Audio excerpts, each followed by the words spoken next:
Okay, all right, good morning. This is Senate Natural Resources and Energy, and it is January 29th, Thursday. And we are joined this morning by members of the youth lobby. Welcome. So excited to have you here. And I know we're going to be hearing from three of you. So if you would come on up to the table. Do you want to go one at a time? Yeah, okay. So come on up to the table. If we're gonna do a quick round of introductions ourselves so that you know who you're talking to. And then if you would introduce yourself and then tell us about any thoughts that you have. So we'll start with you. Yeah. Again, it's nice to see you. Senator Ruth Hardy. Senator Terry Williams from Raleigh. And Watson from the Washington District. Seth Longcards from the Bennington Senate District. Scott Peck from Caledonia. Good to see you again. Hi, everyone. My name is Quincy Savick, and I am a senior at Regent Union High School. I'm a resident of Regent, Vermont. I'm also a youth representative on the Vermont Climate Council, though today I speak as a member of the youth lobby. My passion for combating climate change began the same way as many of the youth here today. Over the past 18 years living in Vermont, I've watched as temperatures have risen, ecosystems have been destroyed, and countless families have been left devastated by severe flooding. Vermont's leading climate experts and you all, our legislature, have seen this too, which is why we have several transformative climate laws like the Global Warming Solutions Act, the Renewable Energy Standard, and the Climate Superfund. We thank you for your support of these laws, and today we urge you to continue this progress. Today, Youth Lobby is proud to join youth across America in the Make Polluters Pay Week of Action. This week of events is dedicated to holding polluters accountable for the damage they've caused to our climate, economy, and future generations. I'm proud that Vermont's Climate Superfund is paving the way for progress nationwide. Allocating funding for this work is absolutely essential to secure the long-term benefits of its promises. If we don't invest in understanding what pollution has cost our state, we will continue to see the dramatic impacts of climate change on our Vermont economy. We know that affordability is at the top of everyone's mind this legislative session, and many say that climate action is unaffordable and frivolous. We're already seeing the high cost of inaction. While the Trump administration refuses to recognize Vermont's recent disasters as serving as assistance, which puts the cost back on the communities that have already suffered. That's why the Climate Superfund is especially important, because it holds the polluters accountable for their damage and not just the taxpayers. This money can in turn go toward helping Vermont achieve its climate goals and build resilience in the face of climate change. By supporting the Superfund, we are supporting a sustainable future for Vermont and that prioritizes cost savings while preserving the natural environment that sets Vermont apart. Climate action isn't just about today or next year, it's essential for the long-term good of our communities. So Thank you. Thank you so much. All right, welcome. Thanks. My name is Daniel. I'm a young Vermonter from Mendon.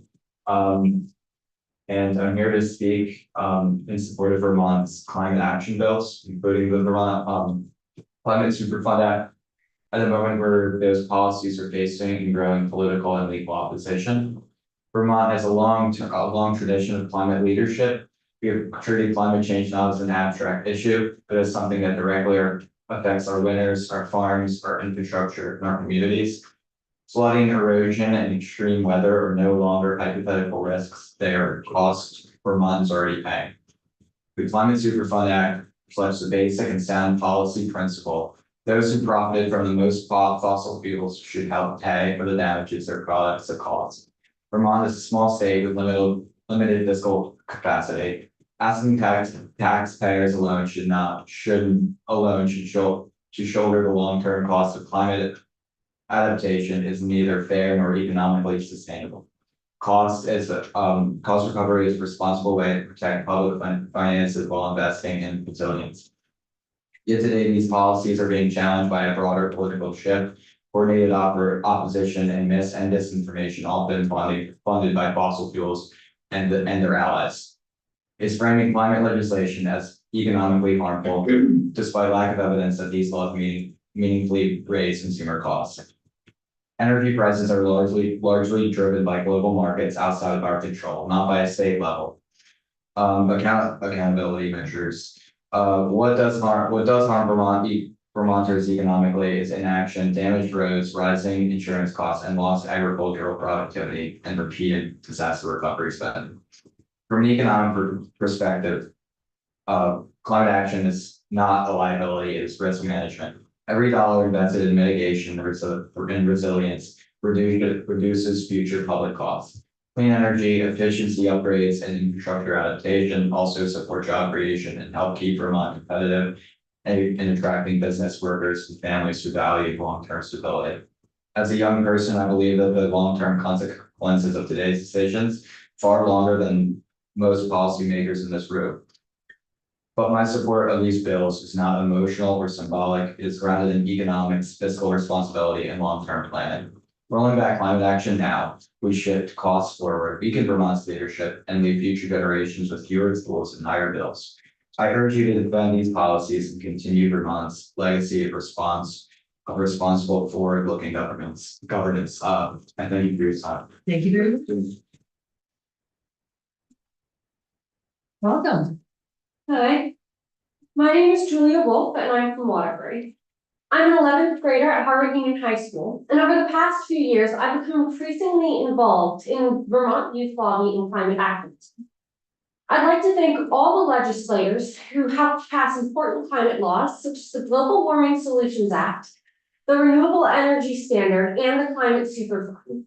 And I'd like to ask you all to continue to support climate action this legislative session and fight for laws to protect our planet.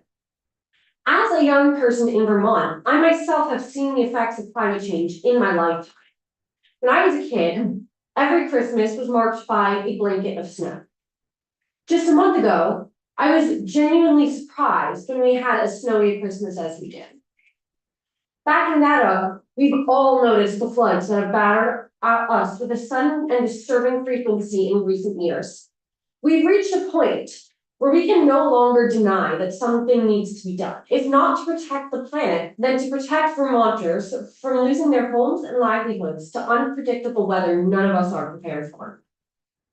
In addition to seeing it in the real world, some amazing teachers of mine have taught me that climate change was a thing and how it was caused years ago. And it scared me. It still scares me. Our planet's average temperature has risen, seeing a multitude of record-breaking temperatures in recent years, and the 2025 average temperature being 2.14 degrees Fahrenheit above the 1951 to 1980 average. An estimated 4.7 million hectares of forest a year are cut down as well. My generation has a lot of time left on this earth, and our younger relatives or future children, even grandchildren, have even longer. I want them to be able to ski and swim and run around in the woods. I want them to be able to explore the jungle, become scientists, love the natural world, and see it in all its glory. I want us all to be happy and healthy throughout our lives. And habitat loss, the loss of entire species, pollution, and global warming threaten.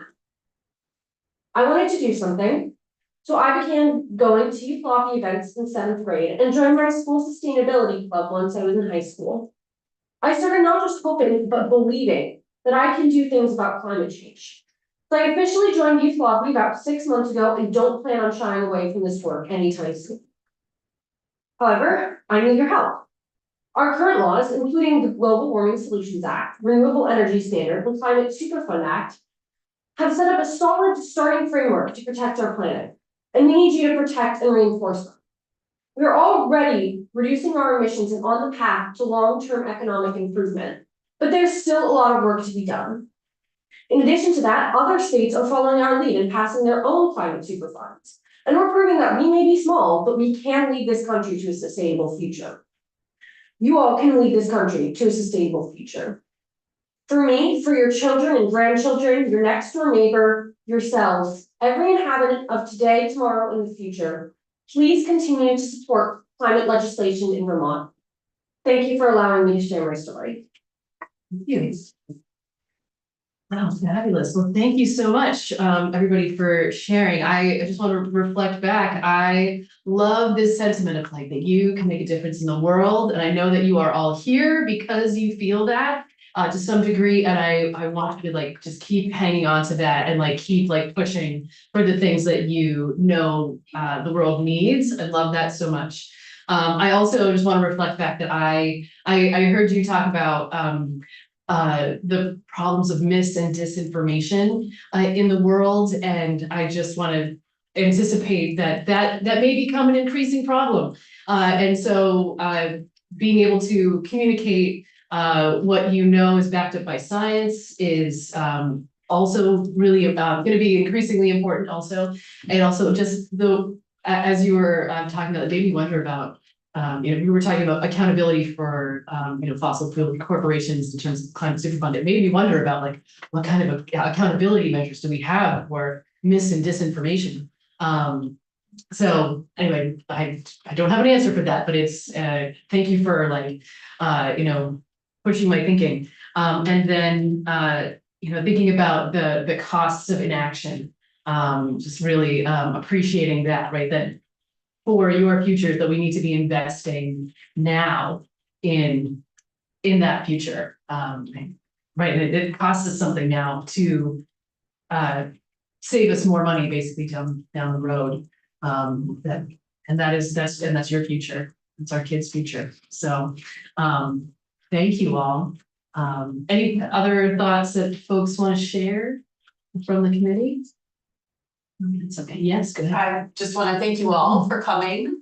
There's so many of you behind me. Thank you all for coming and sharing your thoughts. I think we hear from a lot of older people in this building, so it's always refreshing to hear from young Vermonters and hear what's on your mind and what your priorities are. I think it keeps us honest, and I really appreciate hearing your voices and all the work, and thank you for bringing and helping them as well. So yeah, it's great to have you all here. What are you doing for the rest of the day? There's testimony in House Energy and Digital Infrastructure, and then we have a press conference as well, and we're going to the Climate Solutions Caucus for lunch with senior people. So you guys are all welcome to join them. The press conference is at 11 in the senior green for anybody who wants to stop by. Great. Since we have a little bit of time, anybody else who did not share wish to say just a little bit of anything that you might want to? We did hear about the work you all did on portable solar yesterday. Yeah. Yes. Anybody wants to? Thank you. Thank you. Well, and to be fair, it's not quite done. We do have to do past third reading today, so see how. Well, and then it has to go to the House. Yes, You know, so, but it was a unanimous vote, so I think it was really exciting to have that go over the finish line in a bipartisan way, so, yeah. Yeah, absolutely. Super. Well, we are not expecting our next witness for 15 minutes or so. That's right. Right. So I think we could probably take a little break. We can ask them where they're all from. Oh, sure. Yes, let's do that. Can we go around? Just if you would say your name and if you're coming from where you're from. I'm Claire and I'm from Waterbury. I'm Jane, I'm from Wheatsfield. I'm Emily, I'm from Moretown. I'm Cora, I'm from Warren. I'm African, I'm from Bolton. I'm Danny, I'm from Mendel. Your Quincy Virgins. I'm Julia, I'm from Waterbury. I'm Jacoby, I'm from Fairfax. I'm Harmony, I'm from Bolton. Washington County. Yes. Yeah, sure. No. How does this work on a statewide basis? How do you connect? How does the body all be in touch with each other, and how does that work? So we kind of have a core group of us that meets very regularly, and we talk about legislation, we talk about planning these big events, and then we send a lot of information out to a broader group of students that are interested in keeping up with our work. And so then we'll have like bigger events with a lot of people and getting people informed on what's going on, and we'll all come together to kind of like do stuff like this, like talk about, there's I think about 30-ish students here today. So a group of us, we meet every month and closer to that. When we have events. Is it like chapters in schools, chapters of youth body in schools, or is it just individuals? Yeah, it's individuals. So a lot of us will come from school sustainability clubs, and we'll we'll have a group of kids that all do work together at a school, but we all kind of work independently as just students who are interested. imagine you have a lot of remote meetings. Yes, it's hard, I have big, long distances between people who are all interested in work. The folks from Southern Vermont came and spent the night in order to, hear the review. You can relate. I figured. Yeah, super. And how do you all decide what to work on? Like, what's your process? Well, a lot of times we, like at the end of last year, because it's like the second year of the biennium, we kind of looked at like, oh, what might still be in play that's still important to us, and also do things like sending out forms, looking over the Environmental common agenda. yeah, the common agenda, and we look over things, we like pulled out pieces of that we thought would be important. We send out surveys to all the people and ask them to talk about what's important to them. Our goal is to be like, although we do focus a lot on climate work, it's all about like whatever really students are interested in, because we don't have a way to show our voice in any other way. It's kind of like whatever, if things are happening in the legislature that students care about, we kind of are a space for them to bring their voices and all work together to kind of uplift that. Super.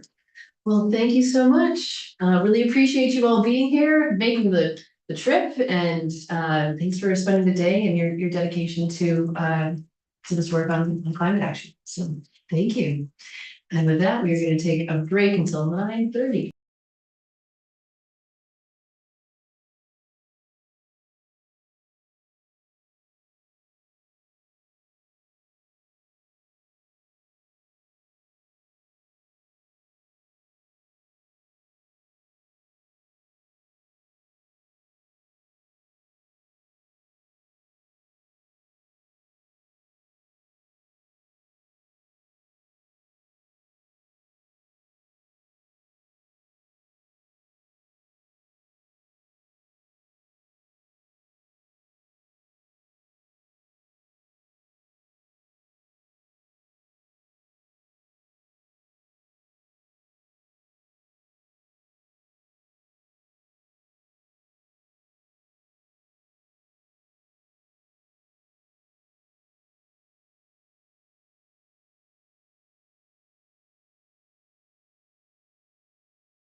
We're live.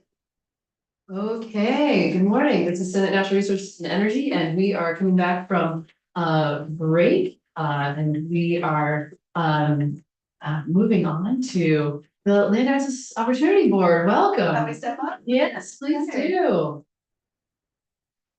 Thank you for making room for us to present together. We are directors of our board and we do try to always testify. And just for a little more context, I heard from both Gina and Marnella in appropriations and felt like, wow, this is really pertinent to our work in natural resources. And so wanted you to come present here. So thank you so much for being here. Thank you so much for having us. My name is Ornella Mata Figueroa, co-director of the Land Access and Opportunity Board for the record. And I'm Jean Hamilton, the other co-director for the LAOB. And we'd like to invite Lena, who's here as well, to introduce themselves. Not sure if you can with your sharing of your screen. We can't see her. got it, okay, I just. Give us a minute, but there you go. Hi, good morning, everyone. Lena Greenberg with Community Resilience Organizations. Thanks for having me. Thank you for being here. Sorry, it's okay. We begin everywhere we land with our touchstones, which we will share here today. We want to invite everyone to keep them in mind as we're working together during our time here. We listen generously and we speak our truth from our heart and mind. We make the way that we work together an example of what is possible, and we trust that we each hold a piece of the puzzle and that we need each other's pieces to understand the whole picture. Do we consent to working with those touchstones in mind today? Thank you.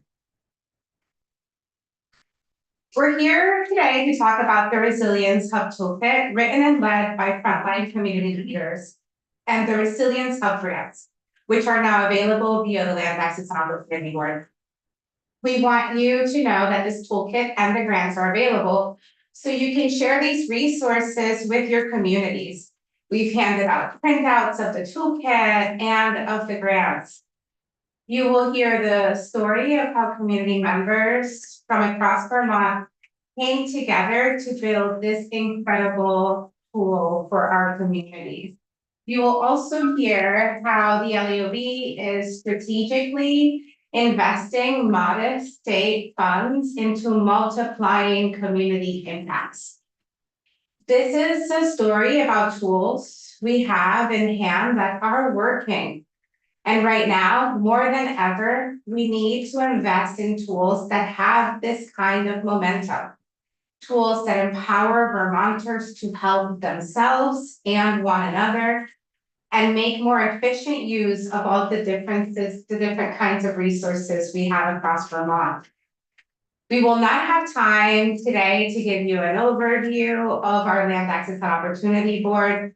Some of you may not yet be familiar with the LAOB, which was enacted in legislature in 2022. And for that story, we're happy to come back with your committee or schedule one-on-one time with you all. Does this agenda sound good to everyone? Awesome. Please welcome our dear partner, Lena Greenberg, to share the story of how frontline community leaders stepped up to build the resilience toolkit. Lena. Thanks, Ornella, and thanks everyone for sharing your time with me. My name is Lena Greenberg. I use they, them pronouns. I'm a co-director of Community Resilience Organizations. We call it CROWS because that's a mouthful. We're a grassroots organizing hub and technical assistance provider to community scale projects across Vermont. And we emerged way back after Hurricane Irene and have been working since then to build local resilience before, during, and after acute disasters like flooding. We know from that work that people who have lived experience of problems tend to have the best ideas about how to solve them. And we also, all of us know that as Vermonters, if you show up as a solution in a town that isn't yours, the folks in that town are going to say, what could you possibly know about our town and our problems. So with all of this in mind, we convened a group of frontline grassroots responders to flooding who showed up in the Northeast Kingdom and Central Vermont. And we gathered our best practices from our lived experience. We met monthly in person for well over a year. We did work around the edges, consulting with our communities, with local leaders who couldn't be a part of the process, holding public events to share our emerging work. We met with subject matter experts. And that body of work has become the Resilience Hub Toolkit, which I know you all have in front of you, and which also lives online at resiliencetoolkit.org, easy to find. So there's a lot of material in here. There are three main sections in the toolkit. The first is guidance about how to organize your community. This is a section encouraging folks to have productive conversations about disaster with people of different identities and experiences, some of whom might have job titles, some of whom might be the person who knows everyone in town and always shows up. It's also about learning where the water goes in your community first and understanding the place where we live. The next section is about emergency preparedness. It's a set of lists and projects and plans for emergency preparedness, thinking about things like backup food and water storage or helping people get around when roads are blocked and understanding what existing emergency plans are already in place. The third section is a set of ideas for building baseline resilience through things like shared meals and community events. Unfortunately, we know that a lot of people in our state are experiencing disaster every day. And if we can build that baseline resilience and improve material conditions for folks in the everyday, we will see our communities much more able to respond to disaster and be safe during that whole experience. So the toolkit is chock full of information gathered by people who lived this over and over again. Again, mostly folks in Central Vermont and the Northeast Kingdom. And alongside all of the stuff and the ideas and the learned experience in this toolkit, we know that one size does not fit all. We are already seeing communities from Plainfield to Lyndonville using the toolkit, and folks are interested in seeking funding from the Land Access and Opportunity Board to really get this work off the ground. And we know that that work is going to look pretty different everywhere it's happening.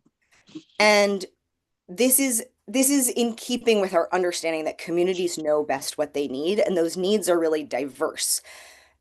Also, the state has a set of services that are available to communities over the course of disaster. Those services are both valuable and extremely vulnerable to funding cuts. If we want to leverage those services most efficiently and effectively, we need to invest in community work that can receive those services and help put them to the best use. This creates deeper public engagement with those essential services from the state. And also that engagement can address some of the chronic capacity issues that the public sector is facing. So investing in use of the Resilience Hub Toolkit really invites Vermonters to deepen our already strong sense of local self-reliance. And we see this model as a way to incubate innovative new models for financially light interventions that protect our natural and built environment and keep people safe before, during, and after disaster. So this locally led resilience work can encourage engagement with each other, with our local officials, with our public services, and with the places where we live, from the river to the historic downtown. And that engagement really yields deeper concern for protecting fragile ecosystems and distinct communities, which I know is important to all of us in this room. It has been such a gift to work on this project, and I'm so excited to see it move forward. Again, this was over a year of meetings, and now we have this toolkit. It is ready to use, it is being used. And I'm hopeful that with strategic investment from the Land Access and Opportunity Board, which we hope to see increase over time, that we will get to see a critical mass of communities using this tool and this model. And then we'll not just get to have hubs in communities across the state, but those hubs will teach each other what they're learning. And we'll have this beautiful, mutually reinforcing, decentralized network of locally led community resilience efforts. I'm so glad that y'all thought this was worth your time. I really believe in this work, and I'm so honored that the Land Access and Opportunity Board sees the value of this work. I hope you can see it too, and that you can help us advance this vision. Thanks so much. Thank you. Thank you, Lena. The Resilience Hub Toolkit project is one example of how the LAOB is fulfilling its statutory purposes. We were invited into the conversations early with these frontline organizers after the 2023 floods. We participated through the research and development phases, tying what we're hearing back to what we're hearing in other state level conversations, especially about FEMA's dwindling reliability, the critical lack of capacity at the municipal level, especially in the face of rising demands, the unsustainability of using public resources to treat the symptoms and consequences of systemic problems, a clear need to build solutions that fix root causes and build preventative resilience frameworks in our community. And that Vermonters across the state are eager to be a part of building their strong communities, but don't know where to plug in their skills. From all of this research, we determined that the resilience hubs are a low-cost investment that can catalyze very significant returns for communities and the state as a whole. The LAOB has created a grant fund for this priority investment.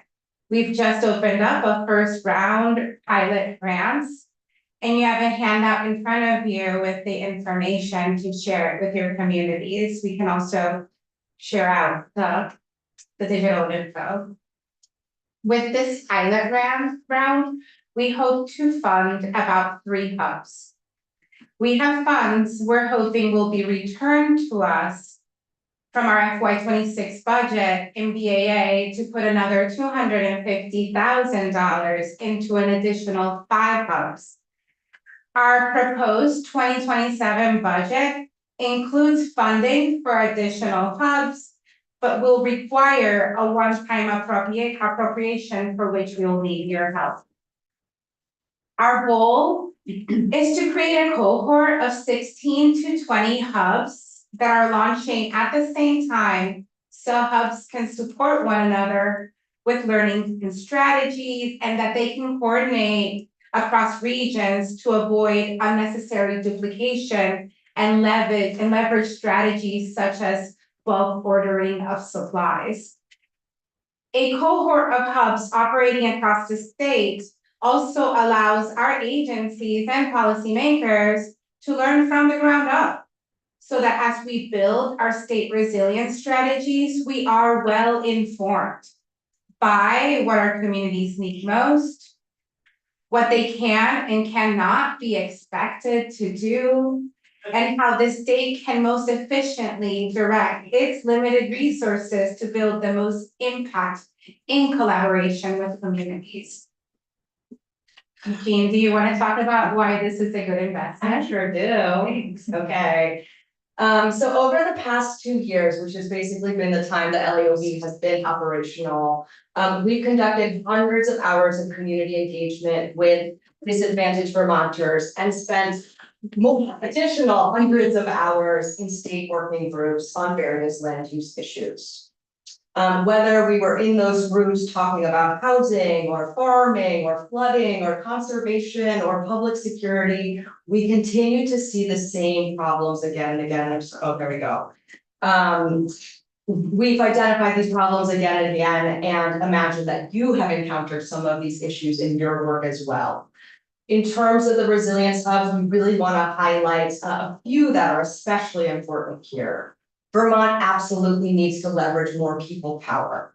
There is currently a disconnect between our public bodies and the people they are supposed to serve. There is a lack of trust. Those who are most vulnerable are the hardest hit by all crises. And as a result, these folks know best what solutions are needed. And most importantly, in this kind of environment, a lack of effective solutions, it's inefficient, it's expensive, and it's demoralizing.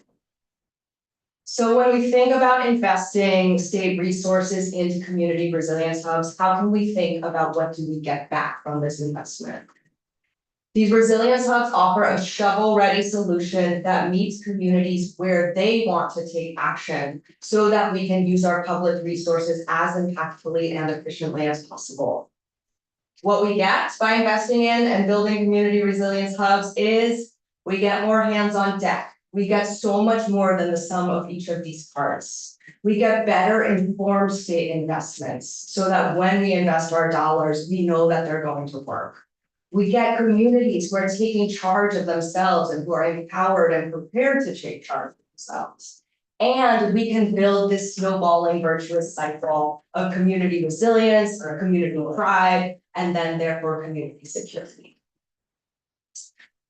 We are putting up this slide about LAOB's FY27 budget. Not to spend a lot of time on it here today, because we really want to give time for questions on the resilience hubs. But do want you to see the full picture of what the LAOB's work looks like in FY27. The resilience hubs are here proposed at $400,000. Another thing to point out here is a grant fund, $400,000 of pre-development seed grant funds for new and emerging developers, small scale developers, which I believe your committee got to hear about our partnership yesterday with DHCD and the Homes for All program.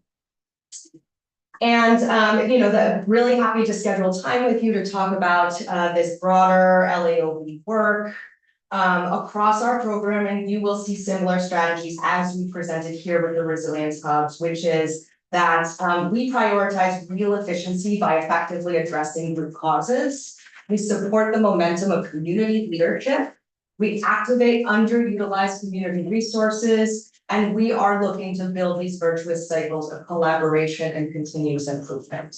Again, I don't know how familiar you are with the LAOB, but I want you all to know that the LAOB is a unique, innovative, and potent creation of this body. You all created an amazing tool in 2022, and we hit the ground running and have already made set so much in motion. We're really excited to keep working or keep going with our work, and we'd love to welcome you into that work. So please do reach out and let us know, what questions you have and how we are serving your communities.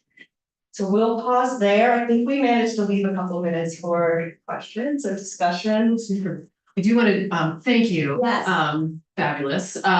We do want to flag that we ended up not being able to hear from the developers yesterday, Okay. but we're hoping to hear from them next week. Oh, So okay. we'll see if that scheduling works out. But Okay. just so you know that Right. Got it. yeah. So I would love to talk a little bit more about the resiliency hubs in terms of like what could they look like. And I'm thinking one of the things that I am interested in is how we as Vermonters can be developing our own systems to take care of each other in the face of a disintegrating or more highly politicized FEMA situation. And so in the absence potentially of FEMA help, how we can be taking care of each other. So if there's anything you want to add about that. I would love for Lena to answer this question, if that feels good to you.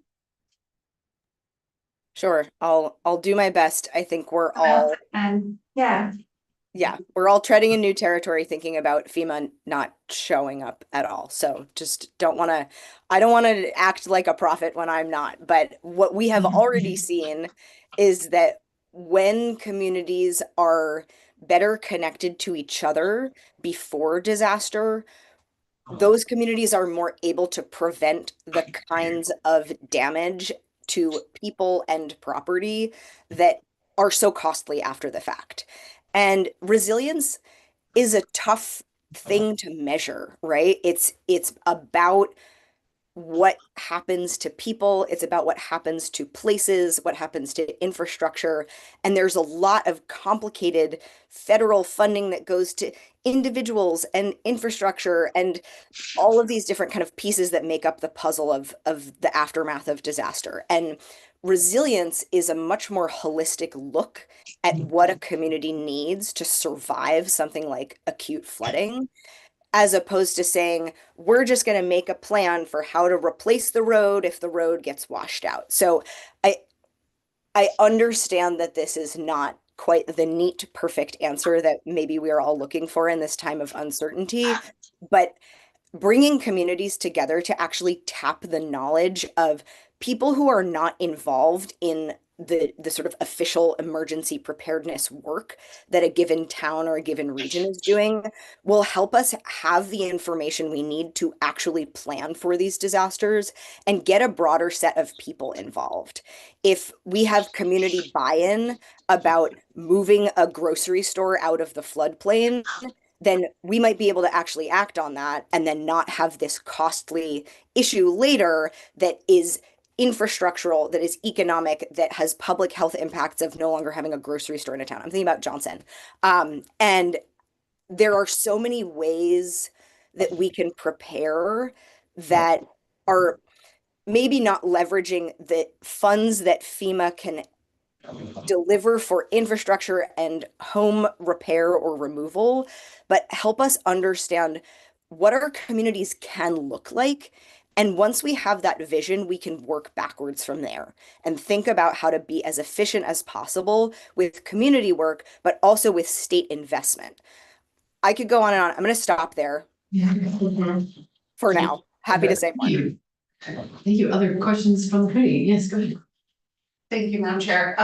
Thank you for the presentation and for all of your work that you are all doing. I think this kind of idea, broadly speaking, is great, and I think I think Vermont is ripe for it, and already a lot of it exists in lots of communities. Kind of it's part of Vermont's culture, as you know, like we all help each other's our neighbors, and that's one of the really special things. And I also have been thinking about this a lot this week because of what we're seeing in Minneapolis and how organized and resilient they have been in the face of a different kind of disaster, and how the way that they've been able to resist it is through resilience and community and neighbors and helping each other across different cultural boundaries and neighborhood boundaries, which is so inspiring to see. So I think that there's potential that we might need this kind of thing for more than just flooding, unfortunately. But my question for you is more practical. I'm curious, I, in a previous legislative session, did a lot of work on flood resilience and flood, sort of our emergency systems response to flooding. This was after the 2023 floods. And then of course, then we had the 2024 floods. But so much of the response involves, yes, the sort of personal resilience, but also that sort of more concrete, we need like big equipment, and we need, lots of supplies that are not the kind of thing you would find in the average person's house and all that stuff. So, and vehicles and all these thick, hard, big things. How does this interact with that kind of resilience work? Can I go? Yeah, go ahead. Okay. I'd love to just like show you a little bit about like what's in the toolkit, and then, I know Ardella wants to talk and Lena too. This is literally what this toolkit does. So it is a toolkit in the sense that it is a series of templates that any group of people, like we could pick it up together, our select group can pick it up together. And start working through and actually mapping out. So for example, this section is mapping your community. Write down 3 important things about your community, the place where you live. What are the biggest challenges here? Who's the road crew? Who's the town clerk? Who's always showing up to help? Who's struggling the most? And then there are chapters about, you know, where do we have supplies? Where could we store supplies? What supplies do we have in this town? What supplies don't we have in this town? And so it's very, very practical, in the sense that it is related to hands-on tools, but also a practical tool like this, which is a pod mapping exercise, where communities can come together and say, who do we have in our community? Oh, we have a health center, we have a first responder emergency depot, we have a hardware store, we have a VFW. We don't have a pharmacy. But we don't have a pharmacy, and so you can, the communities can actually map that before you get to the place where you're flooded and saying, oh my gosh, like what do we have and who can, well, where's there a walk-in refrigerator? Well, can I start? Yeah. Cause this is the kind of, I mean, we literally require, community, what do we call, emergency management. Committees to do Right. this work. Yeah, These are like, quote unquote, official, bodies that are supposed to be doing this work in their. So how does this interact with their work? Cause I wouldn't want, if it's duplicated or happening in silos, then that's not helpful. Yeah, there was like a message from emergency management, I think it's right here in the presentation that said that this was gonna be helpful for your efforts. There was like a quote in one of the newspapers from emergency management about the fact that. So they're doing that. And then they're doing a lot of communities at once, and then these frontline organizers are the people that are in the community. So I Well, feel the emergency management committees are too, they're members of the community as well. And they're like the people who are the emergency responders. I'm not saying that we shouldn't do this, I'm just saying how are they gonna be talking? Exactly. The idea is that they will be talking together and they have already been talking together. So the Resilience Hub Toolkit folks have met with emergency management. And I think that every community will have their own team, right? Because they'll have their own processes of working together. But our intention is that they will, it's a priority for the LAOB, for this to support state initiatives, state efforts, and make them better on the ground.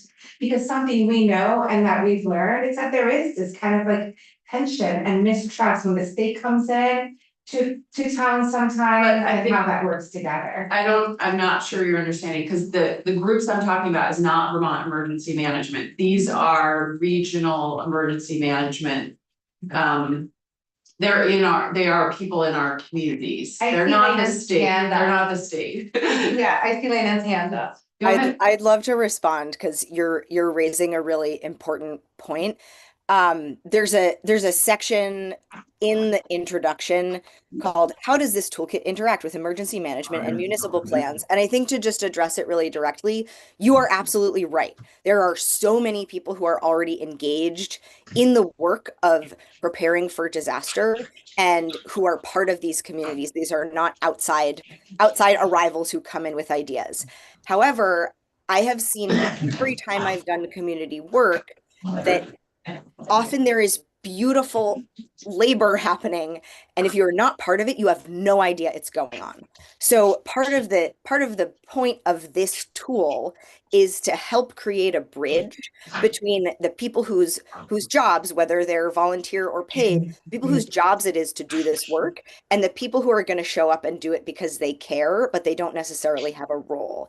I see this model as a way to magnify the positive impact of that work that's already happening, if in no other way than helping more people understand that it's happening and connecting that existing work through networks of relationships. There's a lot of folks in towns who don't know about this work. That doesn't make it less important, it makes it less effective. And so the better we can bridge that gap, the better use of those people's time we will make and the broader impact it will have throughout a community. Okay, thank you, Elena, that is really helpful, I just wanna make sure that there is that bridge happening, so there's not these two groups doing emergency planning or resilience planning and then they're not That makes it more confusing for the people. The emergency plan, I've lost my pod map, but that would like absolutely be on the pod map of like, well, we have this emergency planning committee and here's our town emergency plan.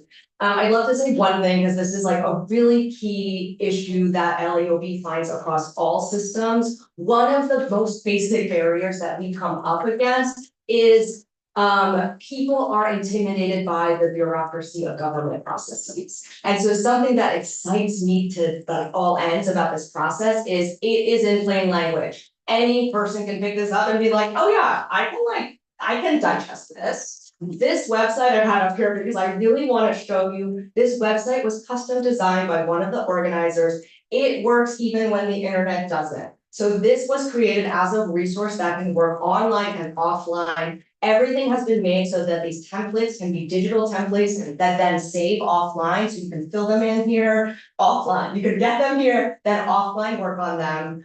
So when the power goes down, you still have them. You can also print this as a paper version if your town wants it in a binder. So all of these templates are literal templates that are just available for communities to use as they are in plain language, and so can totally plug in with those emergency plans. And we see this again across every single system. The bureaucracy is intimidating, people have imposter syndrome. They feel like, ooh, I don't want to go to those meetings. I just want to show up with my generator and chainsaw. Is there a way for me to plug in? And this is how they plug in. They say, put me on the list for when you need a plow, a truck, and a chainsaw. I'll be there.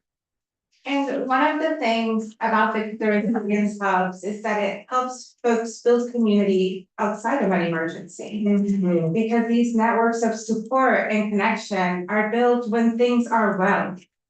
When we are celebrating our maple season and having our maple days and our ski Saturdays and our farmers market. I'm sure you can buy some person. That our LOAB was created by statute. Yes. So how much money have we already spent on?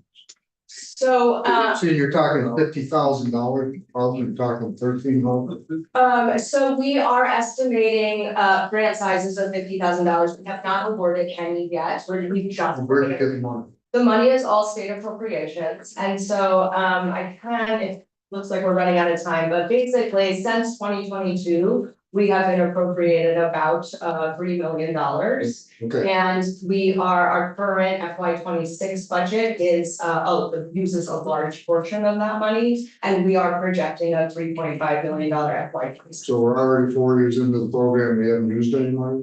Well, we have actually done a lot of things, so we had to build a board from scratch. So we did that, our board involves 12 different appointing agencies and many board members. Senator Hardy's point was that you duplicating effort that each one of the regional local emergency management boards. I was an emergency management coordinator for my towns. Well, I've already gone through this. And we worked with the regional planning commission to make sure that there was continuity and letters of instruction and mutual aid that were. What's your town? So I can see where this could complement, but we already have the system in existence. Yeah, thank you, just And we this. didn't pay Alright. any millions of dollars for it. Yeah, I hear you. No, this is, so our purpose is actually much broader than emergency response. Our purpose is to identify, address, and remedy any kinds of inequities in access to housing and land. And so we have been working for now the past 2 years on really building this apparatus so that we can address the vast disparities we see right now in who has access to housing, who has access to land. Which act was this to? It was I had 22 in 2022. I can't remember. And we It was an omnibus housing bill of that year. And I will say, Senator, I don't necessarily think they're duplicating efforts. I think it's important that the quote unquote official efforts with town and local officials just be coordinated with the more community-based efforts. And that's what I wanted to make sure that we're not creating these silos. My concern is that I was emergency management coordinator 6 years ago, probably still am. Because, but, and I didn't even know you existed, so. Well, What they have you been didn't doing, know. what have you been doing for 4 years? But there, I mean, I think it's important to understand that their charge is much broader than this. This is just part of it. I mean, a lot of it is. Things that land you housing didn't and- know that they existed. Well, hopefully they will. Yeah, They're next just year. our- they're just- So if your community has a group of folks that wanna grow and invest time in emergency management, they can apply for the grant that we have. And then take their efforts to the next level in your community. Which is why we're here sharing that we have this resource. And then your community can have access to this money and better establish their resource, their community emergency response. Maybe maybe I can say one more thing about the broader LEOB purpose. We were really created intentionally to give communities better access to government programs and to make that tie between what we're doing in the state apparatus and in the government and what is happening on the ground in communities to build that bridge stronger. And so that is the work that we are launching into now in the phase of the development of the LEOB. 2026 is the year that we are launching programs. So that is, we are right here at the beginning. I'm really excited to meet with any and all. And I'm going to double check and see who we have in Pulteney through the bigger, broader network, Lena, and connect with them, make sure that they get an application to that. Well, thank you so much. Really appreciate your time and coming to share with us. Excited about it. Great. Thank you. All right, so we are moving on to a committee bill. And just for context here, do you have to? I have to just run. Okay, no worries. It's okay. We'll wait for you. Okay, thank you. Yeah, no problem. Sorry. So just for some context, the way committee bills work is that they can be introduced, actually, with legislative council. Do you want to explain how committee bills work in general, like what the timelines are, et cetera? Sure, I'll pick out the Office of Legislative Counsel. So in general, any member has the right to request a bill from Legislative Council, and there are deadlines associated with when those need to be requested and introduced. There is also another form bill, it's the committee bill. So the committee, through the chair, generally initiates a request for the committee to have a committee bill that goes through Legislative Council. We get you a draft number, and then in committee, you work on the draft. It does not get an S number until you vote it out of committee and send it to the floor. When you do that, you do have the option of asking for it to be recommitted to the committee in order to keep working on that. And the reason that might be necessary is because today is the deadline for committee bills to be introduced. It's officially the 31st, however, it needs to get voted out of committee and get to the floor before the 31st. And so in order to do that, today is the deadline for the second year of biennium. In the first year of the biennium, there's a lot more flexibility, the timing on that, but it is it is a bill from the committee itself, not just a single member. And if you vote to send it to the floor, it will get an S number, and then either you can proceed to second reading or have it recommitted to this committee or have it sent to another committee. Great, thank you. Today, and Be done today. It does not have to be done today. If you would like the committee bill, you need to vote it out of committee today. And then you have the option to have it sent back here or sent to another committee or just proceed to the floor. You have options once you vote it out here. And just to clarify, my intent would absolutely be to have it sent back here for further work. And I want to apologize that it is coming up just today. It is the result of many conversations that I've been having about housing and directions to go. And so I think as a starting place, this is a good spot. And I'm not saying that this is where we need to land, but I think it could be the foundation of a good conversation.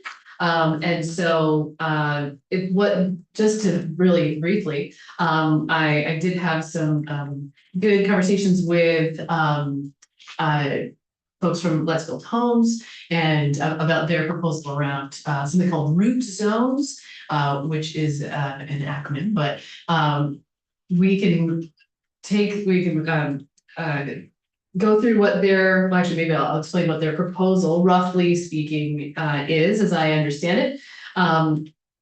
Which is to create model bylaws that have different densities, I would call it, or I think they use the word intensity, but different densities that a municipality could choose for a particular location within their town. And then their vision of it is that if there's a development that comes up for a proposal in that area, that they would then get a certificate of compliance as opposed to a permit, and that would have the effect of potentially limiting appeals. And so the discussion of whether or not, or the time to object to that for the population would be at the front end of the conversation. Is this the kind of development that we want in this area? And so it sort of shifts the appeal process to the front end instead of the back end. So that's roughly what that idea is. But if we were to move forward with that idea at all, we would need to see what are the details? What do those different zones look like? How prescriptive are they? And so all this community development does would be to create a task force to develop those the details of those zones. And then it's got some memberships and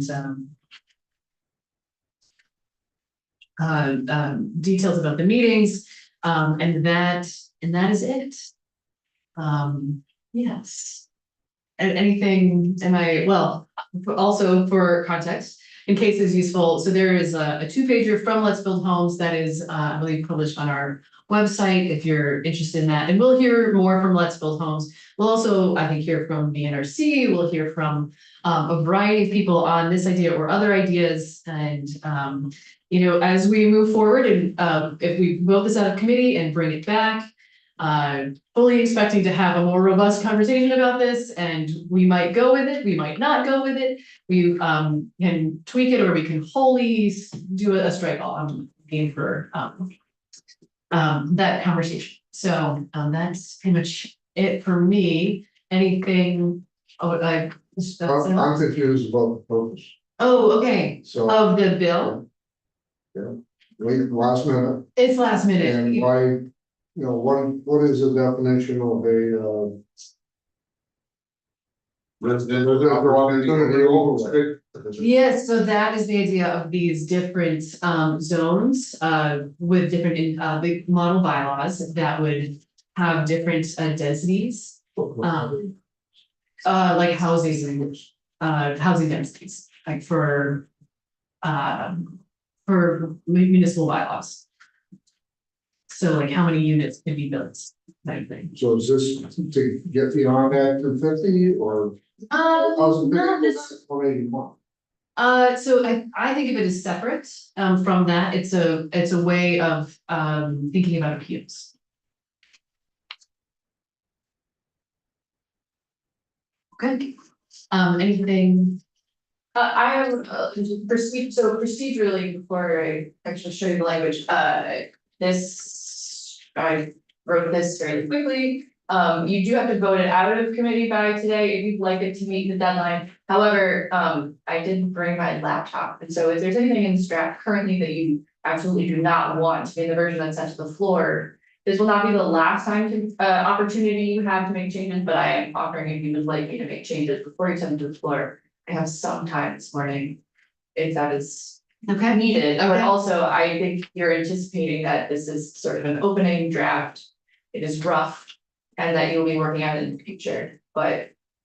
Do you think we should put something in here for what would happen if the task force refuses to do what we ask them to do? I don't know. Do you have ideas about that? So put money into this, I mean.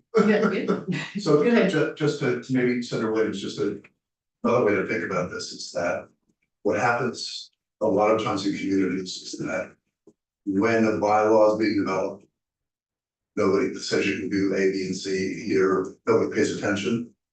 It goes through and then the application comes in and it's there where you live or something, and all of a sudden, oh, I don't want that, even though you weren't there at the time that it was developed and you should have been.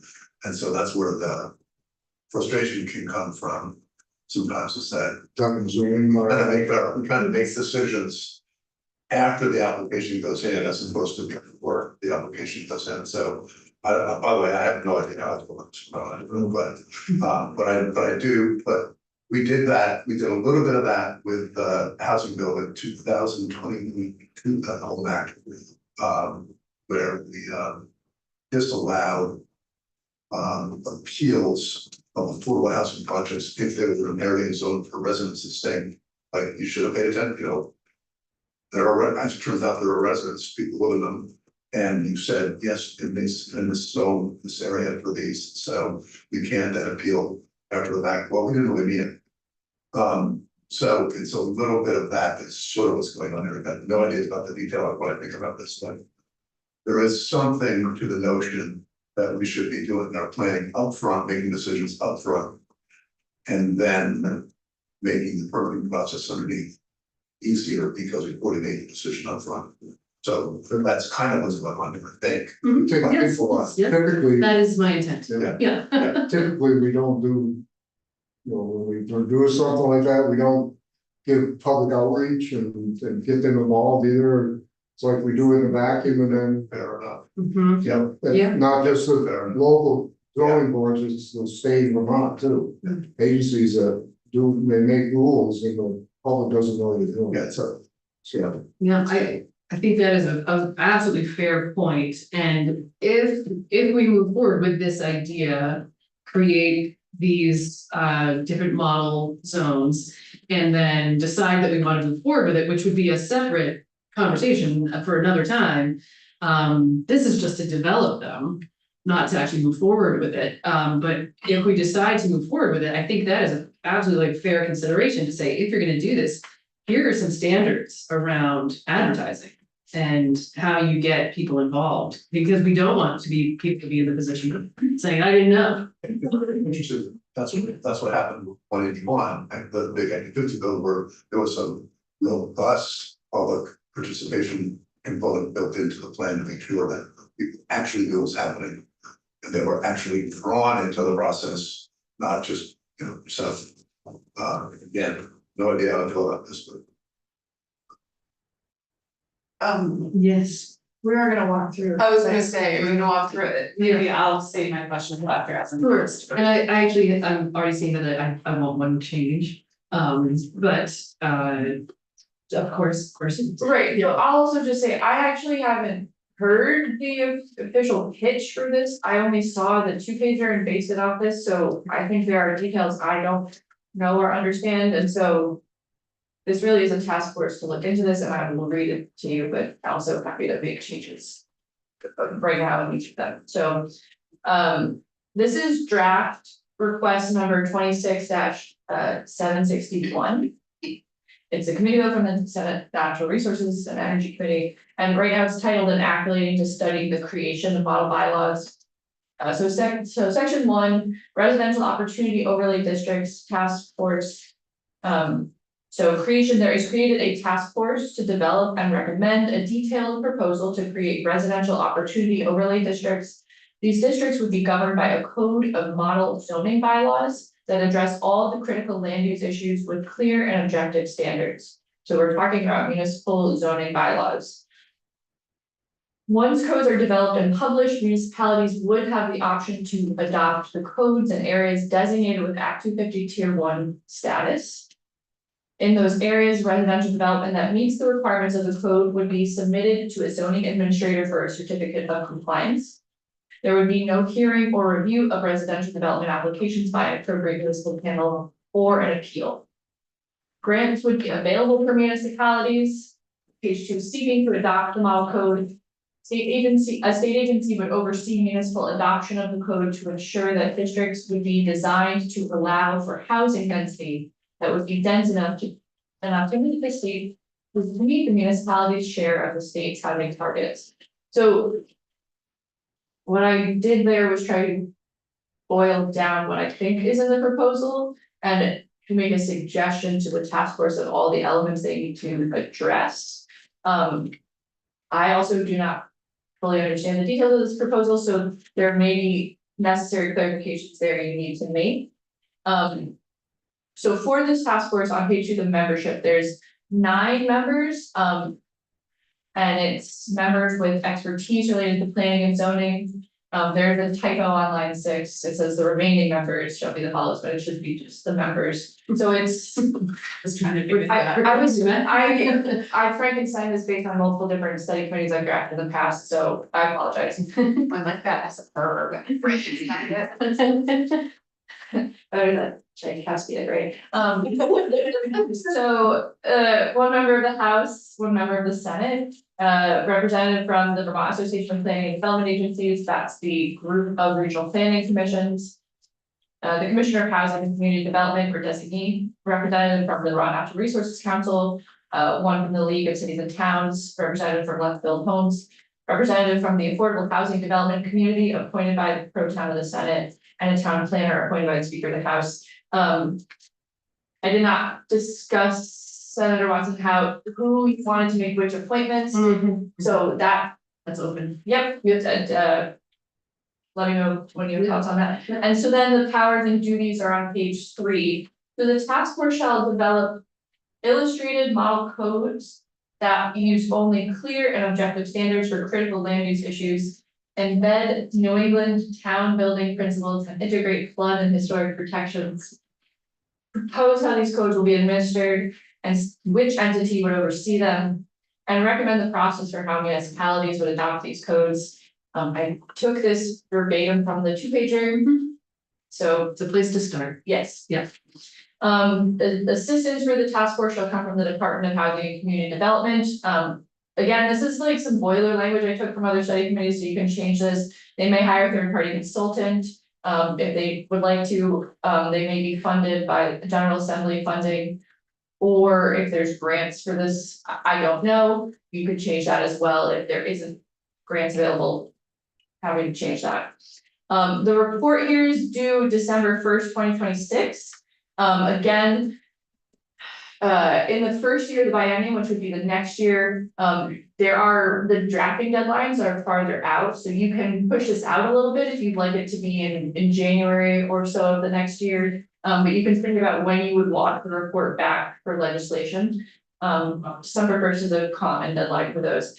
But they're supposed to report back with model codes and recommendations for legislative action. Towns have some authority right now. We can talk about the municipal zoning process if you'd like. They do have some authority, but I think if the proposal is to sort of create this new type of zoning application, you're gonna need some legislative language. And then just meetings, again, I kind of use boilerplate language, call the first meeting by August 1st, 2026. They shall select a chair, majority of the quorum, cease to exist on December 31st. And then per diems for the legislative members and any other members not compensated by their employer. So yes, this is a form for a task force that you can customize to your vision for how this should work. It's less of a legislative task force because there's only 2 legislative members and it's using the Department of Housing and Community Development. You can make other choices about that if you'd like as well.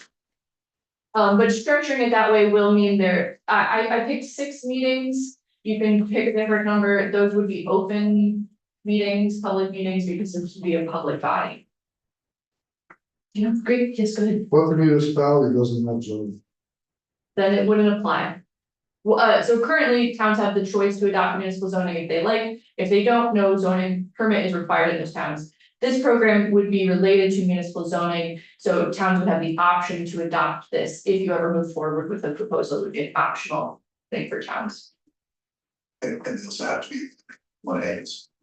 That is, well, it was just tier one, so yeah, you have to. Well, and actually, that is a sentence I would actually like to strike. Okay. And the reason being, one possibility for the future is that if we do limit it to 1As, but there may be types of model bylaws that maybe would apply outside of 1As. And so I want to make sure that there's that flexibility.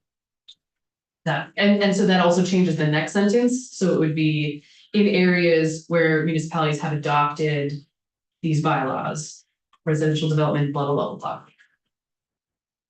So, make sure we had it. Yeah. So I make sure it works with money. Yes. All that, that's all I was gonna. Yeah. Yes. So are we receiving, just a general question, any pushback from municipalities about increased housing, low income housing in municipalities that we're doing anything like that? I'm not sure I understand your question. Well, I've got some people in my town that, saying, there's there's money available to put for housing, and they're like, we don't want low income housing. So, we like things just the way they are, maybe that's inhibiting the ability to get the 30,000 units by. Yes, certainly. So is this gonna enhance their ability to get that done? So just to be clear, this is opt-in. So first of all, like if municipality doesn't want to do it, they don't have to, according to the Let's Build Homes proposal. But this is not about necessarily low income housing specifically. It's really about a way of thinking about appeals and when appeals would happen. Because, and that is something that I feel like we hear from. People are terrified of appeals, and that's then we can discuss the merits of that, but that's a thing that comes up. Does that answer your question? Good, okay. Yes. So the task force would be tasked with coming up with the model code? Right, and like Okay. what is in them, what do they look like? What is the density? Is it, are we doing it based off of building size? Okay, I think I know the answer to this, but I'm gonna ask it. Municipal zoning codes right now are designed by their planning commission and their development review board. They're designed at the local. Exactly, working with RPCs. So I'm a little concerned and for different reasons than Senator Beck, but I also, I'm not sure a task force is the right mechanism for this kind of thing. What would you call? Because I'm not sure these are the right people at the table. Sure. And so I don't know what it is, like a working group or something different, it's kind of the same thing, but it's a little bit different, that is not as like shiny sitting at a big table, but more informal. Yeah. And also, but also has more opportunity to have different people at the table. Cause developing the details of a code is kind of complicated work to be doing this kind of way that we do things. Yeah. I mean, not that making laws is complicated, but I think I see it as a little bit different, and so I think that's fair. I'm not sure I'm expressing this exactly right, but it feels a little like the wrong match for this kind of work. Okay, yeah, that's fair. I mean, would you? I'm hearing a couple things. One is we want to change it to a working group. Maybe that's just in name only, but Yeah. another possibility, and I am very open to like, do we change the membership? Or are you thinking like, do we just task one organization to do this? Do we say, hey, VAPTA, will you just do this? Yeah, I mean, maybe it's having VAPTA convene a working group with the relevant stakeholders to come in and because they're the ones that know this work a lot better than legislators and et cetera. So I guess I'm not sure. I guess maybe you have ideas. Yeah, but- go ahead. So I haven't I don't think you've had a deep discussion of municipal zoning in here in a while, so I do think you're Fair. gonna need to have a bit of a primer on municipal zoning, but just as some context, you should hear from the official. About the official pitch, but also in the past, the Department of Housing and Community Development has issued model bylaws already that towns have the option to adopt currently. There is something in municipal zoning called form-based code. I think that this is gonna be building off something like that where they are very technical, design standards, more about the actual like dimensions of a home that Yeah, lead to faster streamlining permitting. So this is. Parts of this already exist in the world, so I hear what you're saying, I do think you could hear from some of the people in this process who. yeah, There may already be things under development that this wouldn't be a heavy lift, but you should hear, you know, that. thank you, I think that's really helpful, and you're right, I haven't had a primer on municipals, I don't know, I'm only just enough to be a little dangerous. So maybe we can have a day on municipal zoning. Yeah, absolutely, but, cause I feel like this isn't the right group to do it, and yes, if things already exist that are plug and play, we should take advantage of those. Yeah, and especially knowing that some of these models exist and then vetting them for like, would these be appropriate for this kind of application? And I would like to hear their pitch, Oh, why yes. we do this anyway, so why would we do this anyway? Yeah. I'm sure it's nice and shiny. Did you send the comments? Did you- Yeah, I think. And also, you know. It was a little odd to have. This legislated at this point, and people get together all the time over the summer and work on stuff again to the point that there's. So why we need an official. Pescos for this is not clear to me, Yeah. and then we have the issue, and then. We have, yeah, the issue of the make of the zone, and then we have just the whole issue of model bylaw and how it interfaces with each community that we have zoning and how Mhm. it's but it just sounds like a lot of time, you know, we do this work over the summer informally, and that's how you actually get good legislation. But it's one way to get good legislation. It's been. I don't know. I don't know what the process. But Does it come in over here? Those VLCT, let's say, Well, we should have them in, we should find out. The point is that this is just the beginning, this is a platform for further conversation, so happy to. Vet this all out, see if we even need it, would love to have a vehicle for that conversation, yes, So, I have to go to another committee at 11, okay? and so if you would I did hear you say you want at least one change. Yes. And so, if you have 25 minutes of my time, if you'd like to make any other changes, so I can get it right back to you, but you could. I don't know if I have anything else much to add to the discussion, but that I did want to hear, you do need, if you would like to have this vehicle as an option. If you vote this out and get it to the Senate floor and have it come back and have an S number. You are not obligated to vote it out of committee and send it ever, this, I think, chair is trying to use as a vehicle, an option for a vehicle. If you do not vote it out today, you would need to find either another bill that has already been introduced at the deadline. If you'd like to look into this, so. Just want to say that, Okay. if you want to Thank vote you. on it, I'm also happy to keep answering questions. Are you're able to come back to us before we adjourn at 12, do you think? No, that's what I'm saying, I have 25 minutes. Right now. Right now. Right now.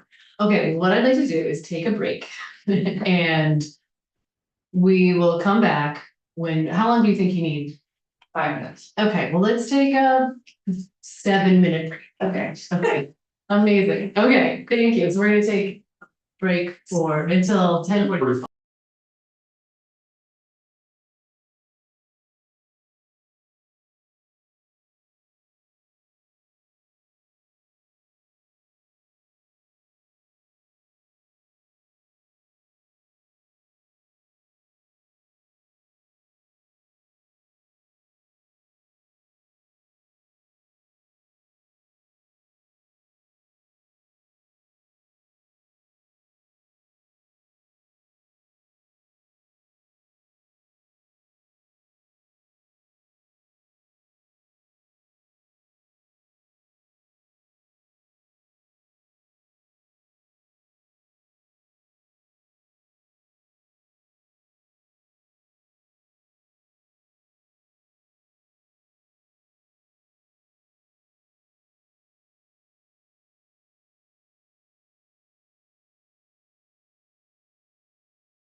smaller, you know, scale, it's the cost is $42,000. Jennifer, we're on a short break, so you won't, So the staff report. shutting the sound off. Right. Okay. So like.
Ready? Okay, okie dokie. Okay, so this is Senate Natural Resources and Energy coming back from a quick break, and so we're. No, we're not ready. Yeah, no, that's right. So we've got a new draft of this committee bill.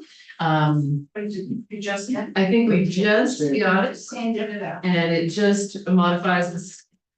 Is it just the, There's two small. there's two changes, well, I'll let you talk, Steve. Yeah, so this is draft 2.1. It's with today's date is 29th at 10:40 a.m. The two small changes, on page 1, it was line 16. That said, it struck the reference to tier 1, and so now that sentence just reads, once codes are developed and published, municipalities would have the option to adopt codes in areas.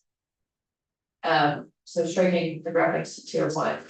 And then the other small change was on page 2, it said the remaining members shall be the following on line 5. It now says just the members shall be the following. So those are the only small changes. And fully acknowledging that if we actually move forward with this, so we voted out, bring it back, keep working on it, and then it is up to us to actually move forward with it or not, or modify it in any way we see fit. So there we go. Okay, any other discussion on this? No, okay, great. With that, we're yeah, more to go. If the clerk could call roll. Okay, on draft request 26-2761, draft 2.1. All in Senator Beck. Yes. Senator Baumgartner. Yes. Senator Hardy. Yes. Senator Williams. Yes. Senator Watson. Yes. I feel 0. I don't think we need a reporter to introduce it, but I guess you all take the request to recommit that. I think that is the case. Ellen's gonna be my guide on all of that, so appreciate that. Thank you so much. Thank you, everybody, for your flexibility, recognizing that we timing tight spot. Oh, thank you. All right, so with that, we are switching gears. So today is a lot of different topics. Yes, yeah. So with that, we are switching to S-174 on green banks. Again, this is a study to look at the possibility of whether or not Vermont could have a green bank or how that could be structured to benefit climate mitigation, infrastructure, farming, agriculture, etc. And we're joined by Jennifer Byrne from I believe it's the the White River Natural Resource Conservation District. Welcome. Yes, thank you so much. Lovely to be here. Good morning. I've prepared some notes. Do you mind if I launch into them? Go right ahead. If we could turn document. Hang on one second.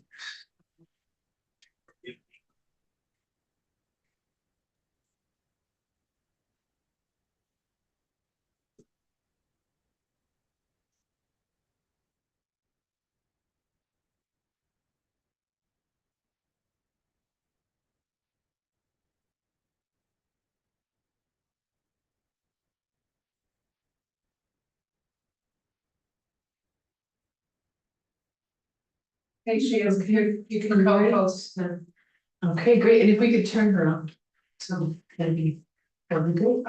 Okay. All right. Thank you for being here. Thank you so much. Yes, thank you for the invitation to testify today. For the record, my name is Jennifer Byrne. I'm the district manager of the White River Natural Resources Conservation District. Our district serves 26 towns across Orange, Windsor, Addison, and Rutland counties. And I really appreciate the committee's leadership in exploring new financial tools to support climate mitigation, agricultural resilience, and natural resource protection in Vermont. And I want to say at the outset that my background is in agriculture, natural resources, and the environment, not banking and finance. However, I'm here today because our district has been working through questions of public finance and banking with partners across Vermont, across the region and the nation, as part of our effort to better support farmers and long-term conservation. I know this bill is focused on green bank models, and my purpose today is to introduce public banking as a complementary approach and to encourage a closer look on how it differs in function and purpose, particularly when we're thinking about long-term sustainability and local control. I offer this testimony from the perspective of a locally led conservation district that works every day with farmers, communities, and partner agencies to turn policy into practice on the land.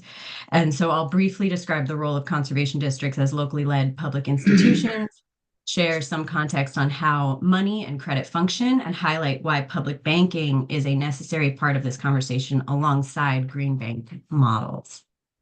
So, to start, conservation districts were created in response to the Dust Bowl of the 1930s when it became clear that soil erosion, flooding, and land degradation were not isolated farm problems, but system-wide failures of land use. And the response was not merely regulation from above, but the creation of locally led, democratically governed institutions organized around watersheds and working landscapes. And today, more than 3,000 conservation districts exist nationwide in every U.S. state and territory, including Vermont's 14 districts that are established under the Vermont Soil Conservation Act of 1939. From the beginning, conservation districts were designed to work at the scale conservation actually happens across farms, whole farms, forests, watersheds, and communities.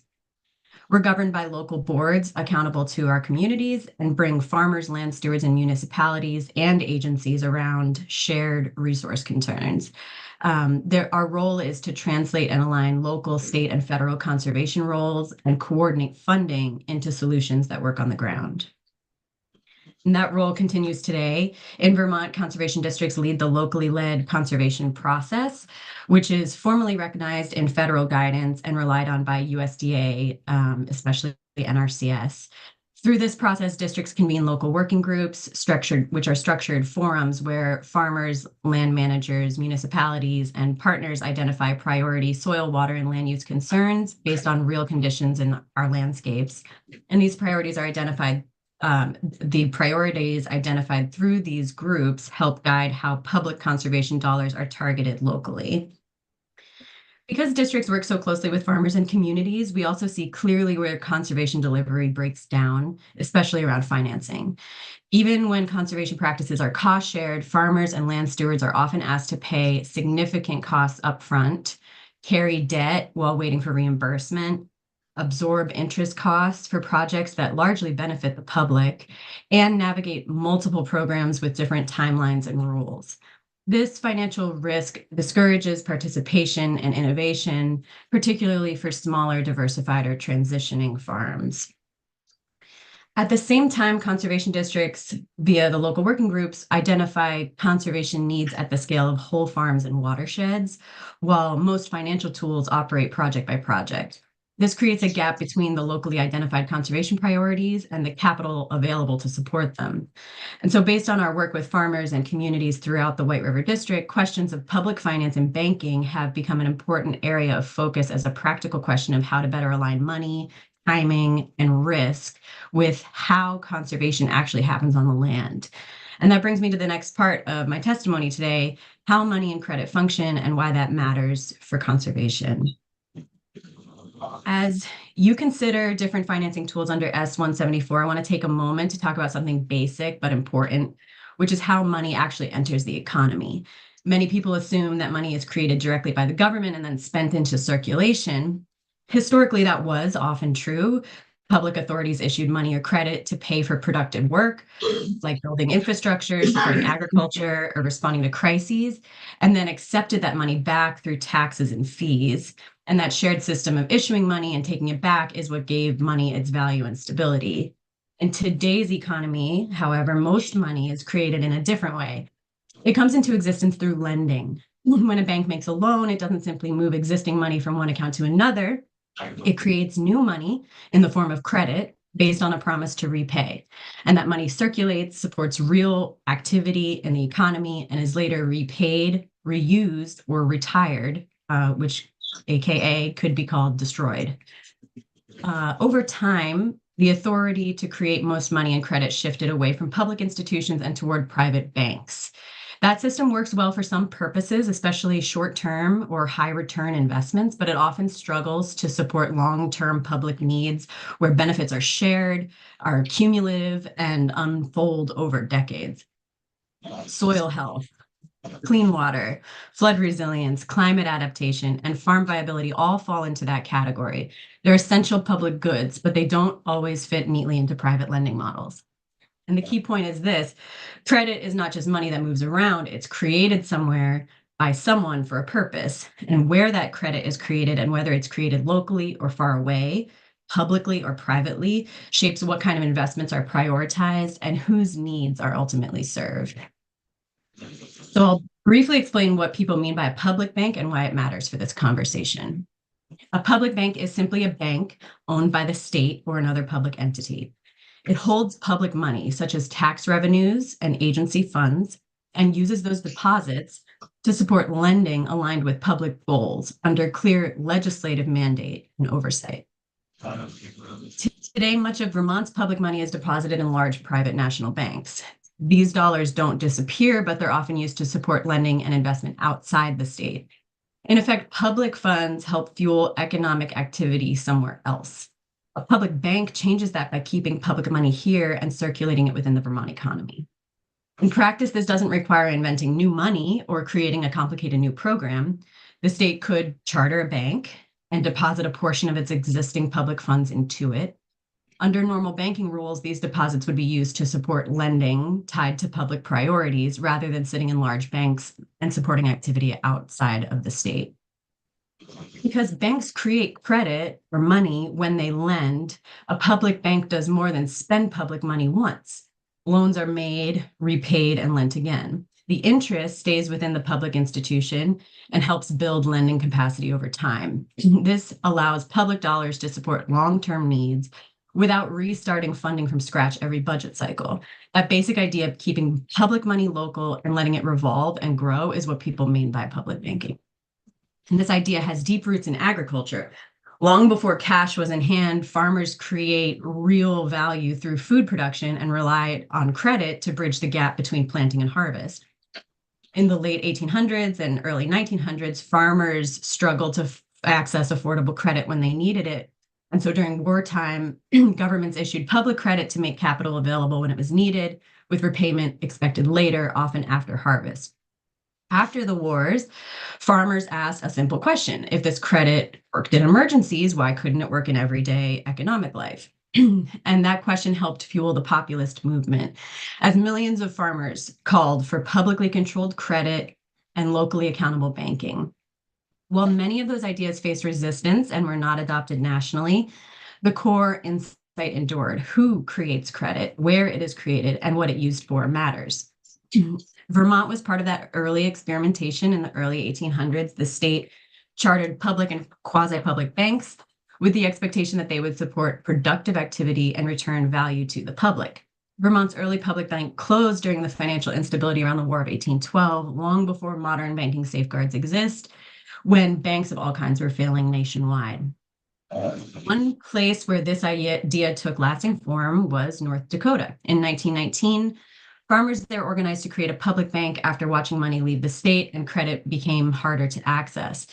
The bank started with just $2 million in state capital, and more than a century later, it holds over $10 billion in assets, is funded almost entirely by public deposits, and operates without ongoing costs to the state budget. Today, it supports agriculture, infrastructure, student lending, disaster recovery, and community investment, primarily by partnering with local banks and helping them lend more, not by competing with them. Just this year, North Dakota used its public bank to deliver roughly $400 million in support to farmers during the tariff crisis, showing the value of having a financial tool the state itself controls. For that reason, public banks are best understood as long-term financial infrastructure like roads or water systems designed to serve public needs over time, including agriculture, conservation, and climate resilience. So because public banks accept public deposits and operate with a public mandate, they create several practical advantages for conservation and working lands. First, they keep public money circulating locally, supporting farms, businesses, and communities rather than flowing out of state. Second, lending allows public money to be reused over time. Unlike grants, which are spent once, loans are repaid and recycled, making it possible to support long-term needs without starting over every budget cycle. And third, because banks create new credit when they lend, public banks can expand the impact of public dollars within safe limits set by law. When that credit is created by a public bank, it remains tied to public priorities. Earnings are retained and recycled into future lending, building capacity over time rather than paying dividends to private investors. Finally, public banks can provide stability. Because they are not driven by short-term pressures, they can continue lending during downturns, disasters, and periods of agricultural volatility, exactly when private credit often pulls back. For natural resource conservation and agriculture, this matters. Watershed restoration, soil rebuilding, and farm transitions take time. They require patient, predictable capital that matches ecological and economic reality, not just short-term funding windows. So here's why green banks can help, but can't do this alone. S-174 directs the state treasurer to study green bank models as a way to move more money into climate farming and agriculture projects. So it's helpful to briefly clarify what green banks are designed to do and how that differs from a public bank.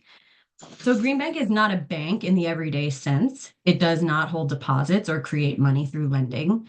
Instead, it's typically set up as a financing program that helps good projects move forward when financing is a barrier by improving loan terms, lowering costs, sharing risk, or helping with upfront expenses.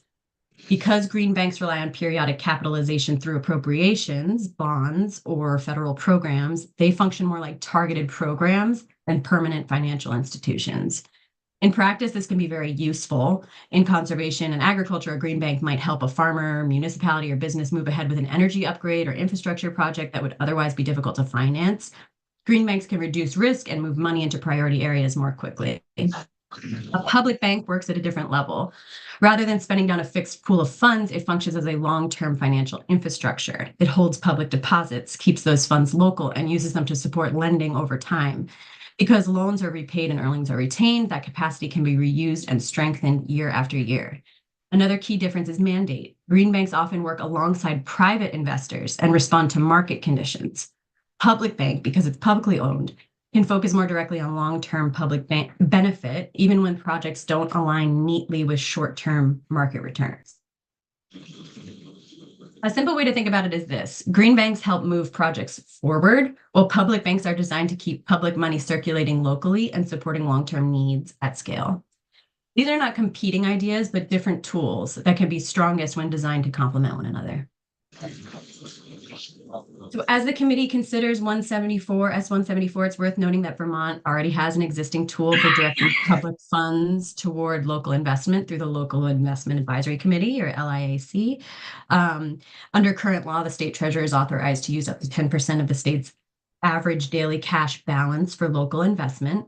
LIAC, which is chaired by the treasurer, reviews proposals and prioritizes investments intended to support Vermont's economy, including infrastructure, agriculture, and other development needs.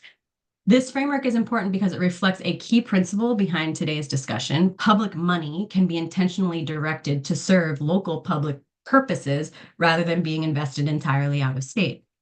In the context of tools like LIAC and public banking, the focus on what happens to money before it is spent and how its benefits remain local through where it's held and where it's used. At the same time, LIAC is more limited than the models I've previously discussed. It's a committee that does not take deposits, it does not create revolving credit through lending, and it's not designed to operate as a permanent financial infrastructure. In that sense, it functions more as a targeted investment program than as a bank.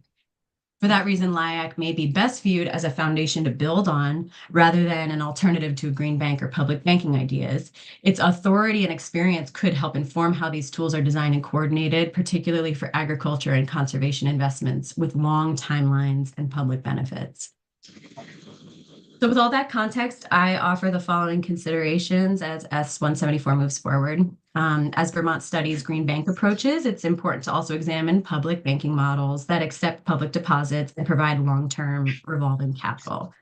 Green banks are often effective at moving projects forward, quickly, but public banks are designed to ensure capital remains available over time without needing frequent injections of appropriations from the legislature. Looking at both together allows Vermont to distinguish between tools that accelerate projects and institutions that sustain investment and may help Vermont build something that works now and lasts. Number two, consider how deposits and local credit creation could support resilience. Accepting public deposits allows money to stay in Vermont, be reused over time, and support more lending than one-time spending alone.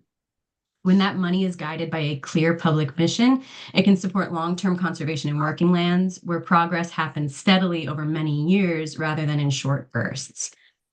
Three, consider whether financial tools match conservation timelines. Conservation work does not happen all at once. It unfolds over time across properties and watersheds, and it often requires upfront investment before public benefits are fully realized. As financing models are evaluated, it may be useful to ask a few practical questions. Do these tools help bridge timing gaps between when investments are made and when reimbursements or benefits occur? Do they support work at the scale conservation actually happens, such as whole farms, watersheds, and landscapes? Do they reduce financial risk for those delivering public benefits on behalf of the broader community? Financial tools that align with how conservation actually unfolds are more likely to support durable long-term outcomes. And four, consider how conservation districts and NRCC could inform local investment decisions. As the committee and legislature continue to work on S-174 and other natural resource and energy initiatives, I would encourage a consistent effort to include Vermont's natural resource conservation districts as part of the conversation and to recognize the value of the locally led conservation voice. Conservation districts are locally governed public entities that work directly with landowners, farmers, municipalities, and communities to translate conservation policy into action on the ground.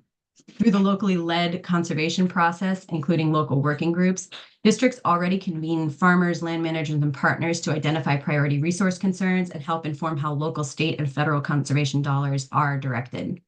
In practice, districts are already a part of the infrastructure that guides public investment where it meets real landscapes and working lands. The state level, the Natural Resources Conservation Council, NRCC, our overarching state agency, plays a coordinating role across districts, agencies, and programs, helping align conservation priorities, funding sources, and delivery. Together, conservation districts, local working groups, and NRCC form an existing democratically grounded system that Vermont already relies on to understand local needs and assess what is working and what is not. As you consider new financial tools, it may be useful to consider how this existing structure could also help inform local investment decisions related to conservation and agriculture. In other public banking models, such as North Dakota's, public banks operate with clear public oversight and draw on advisory input from legislators and community stakeholders to help guide priorities, while professional staff retain responsibility for the financial decisions. A similar approach in Vermont could build on what already works, elevating locally grounded, democratically accountable input to inform priorities without asking conservation bodies to become financial institutions themselves or politicizing lending decisions, and with recognition that sustaining this locally led role depends on adequate and stable capacity. Conservation districts were created during a time of national crisis to protect land and water through the locally led, democratically accountable stewardship of place. That core idea that people closest to the land should help shape the decisions that affect it remains just as relevant as Vermont responds to climate change, water challenges, and the future of its working landscapes. But to conclude, as 174 moves forward, Vermont has the opportunity to look beyond individual financing tools and consider how our financial systems, conservation goals, and locally led delivery structures can work together over time. The committee has heard thoughtful testimony about using existing programs, partnering with private lenders, and moving capital efficiency to priority projects. Those perspectives matter and reflect real strengths in Vermont's current system. What I hope to add is a complementary way of thinking about public finance itself. Green bank tools and targeted investment programs can be effective at helping projects move forward. Public banking operates at a different level. As long-term financial infrastructure that determines where credit is created, how long it circulates, and what public purposes it's meant to serve. Experience elsewhere internationally shows that publicly owned banks tend to invest more consistently in climate and infrastructure, not because they take more risk, but because their mandate allows them to focus on long-term public benefit rather than short-term returns. That distinction matters for conservation, agriculture, and working lands, where progress depends on steady investment over time, not one-time infusions of funding. By examining public banking models, green bank tools, and mechanisms like the Local Investment Advisory Committee, alongside Vermont's locally led conservation process, the state can explore approaches that are stable, mission-driven, and grounded in real landscapes and communities. A well-designed public bank could support conservation delivery while also keeping public dollars generating and working in Vermont to meet broader long-term needs, from water infrastructure and flood resilience to housing, agriculture, and community development under clear public oversight. Thank you for the opportunity to share these perspectives. I do appreciate the committee's engagement, and I look forward to continued conversation as the work progresses. I would also be glad to connect you with my colleagues and mentors who may be willing to share additional insight into this conversation. And I'll close with a quote from the Bank of North Dakota's coffee table book, celebrating their 100 years in existence. One of my mentors quotes this quite often, that the Bank of North Dakota is not an ordinary bank. It is the people of North Dakota acting as a bank.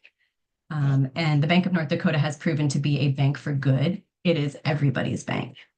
Thank you. Thank you so much. Really appreciate your testimony, and especially highlighting similarities and differences between a green bank and a public bank, and how they might serve slightly different purposes.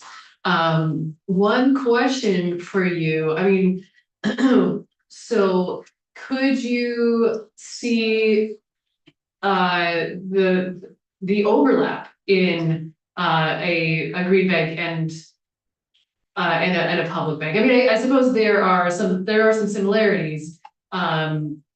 Maybe a green bank could serve some of the functions that you could see in a public bank. I guess I'm wondering about the dovetailing of these ideas. Sure. Well, from what I understand of a green bank, it's more about the programs that it runs, the financial assistance programs, how those are designed. And sure, yes, I think they could be very complementary, but the question being, where does the money live? And the money isn't living inside of that bank that's held by the public. It's still living in a private bank. And in addition, not that this is a bad thing, but the green bank typically will assist with the acquisition of private loan products. And so those are still private, and those are still driven by, the private banking institutions' interest and designed by them. So that's the difference. I do think it absolutely could be complementary. Money from a public bank could be the money that the green bank uses. I think the confusing part is that it uses the word bank. Yeah. But it's really to me, it's really a program. It seems like, from what I can gather. I'm not a green bank expert. Yes, go ahead. So just gonna compete with the Farm Credit Bureau, or and who's gonna decide in the state of Vermont who gets a priority for the money, if there's a limited amount of money to loan? Well, also from what I understand about, like, for example, North Dakota, they have a series of advisory committees who help to guide how those programs are developed, and then, what are the decision-making processes within each. They have many different verticals, agriculture, student lending, et cetera. And sorry, the first part of your question. Well, the farm credit. Oh. Use that farm credit for loans. Some can't. Many can't get those loans, but in not specifically farm credit, but a lot of the times local banks, CDFIs, they get brought up as, well, if there's a public bank, then these other banks will become obsolete. That's not true either. That's not what the example of North Dakota. They're not doing direct lending to people. They're de-risking and adding value to the existing loan programs as well. And that, similar to what is being thought of as this green bank, where they're assisting with getting more money out the door, getting more loans de-risked so that people can have more access to loans. And that in North Dakota, for example, there's more community banks than I think any other state. So it really strongly relies on the public bank to let those community banks function. So I can't speak specifically to Farm Bureau, which is way bigger than your average CDFI, but in general, they complement each other and they make more loans available, and it's not a competition. I did meet the president of the bank in North Dakota. He did offer to come and testify in Vermont if you ever need to hear more. And he made it extremely clear that they do not compete. That is not their mission, and that's not what they're, that's in effect, they actually complement, they don't compete. Thank you. Thank you. Other questions? Okay. Super. Well, thank you so much. Really appreciate your testimony. Thank you. Yeah. Have a great day. Thank you, everyone. Oh, all right, super. And now we're going to be jumping. Thank you for your flexibility, your committee about different topics for today, but we're going to jump to S219 about energy navigators. And I think this maybe on the hall. I saw them. Yeah, as they're headed. yes, okay, maybe we'll take just a real brief. Okay, we're ready. It would take a much bigger push to be have it over the capacity to do right now, and it would have to be the treasurer's office. Have it control here. Yeah. Yeah. Would it be okay if we had 3 people sitting? Absolutely, yes, you can be multiple people at a time. Great. Great. Can you close the door? Thank you.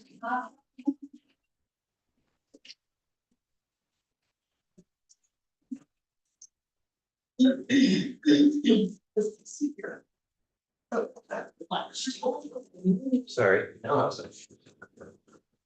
There you go. Thank you. All right. Great.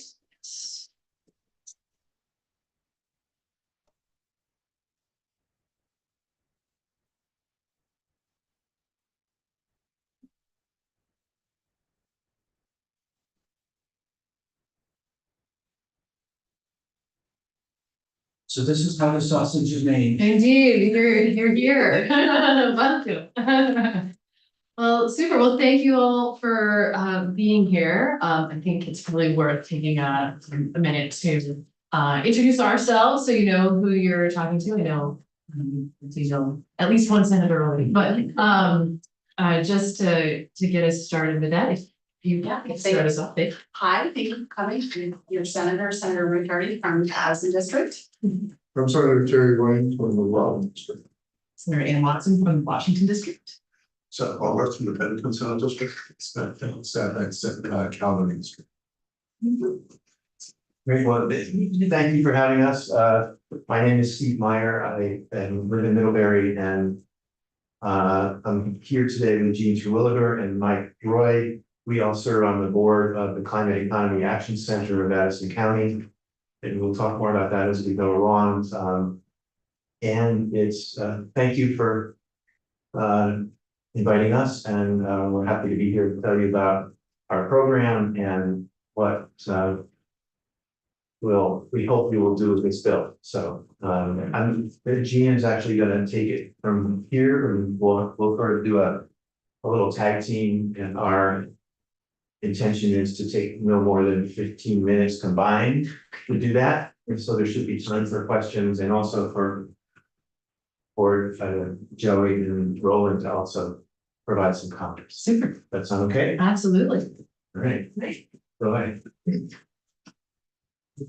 Thank you for the opportunity to speak with you today.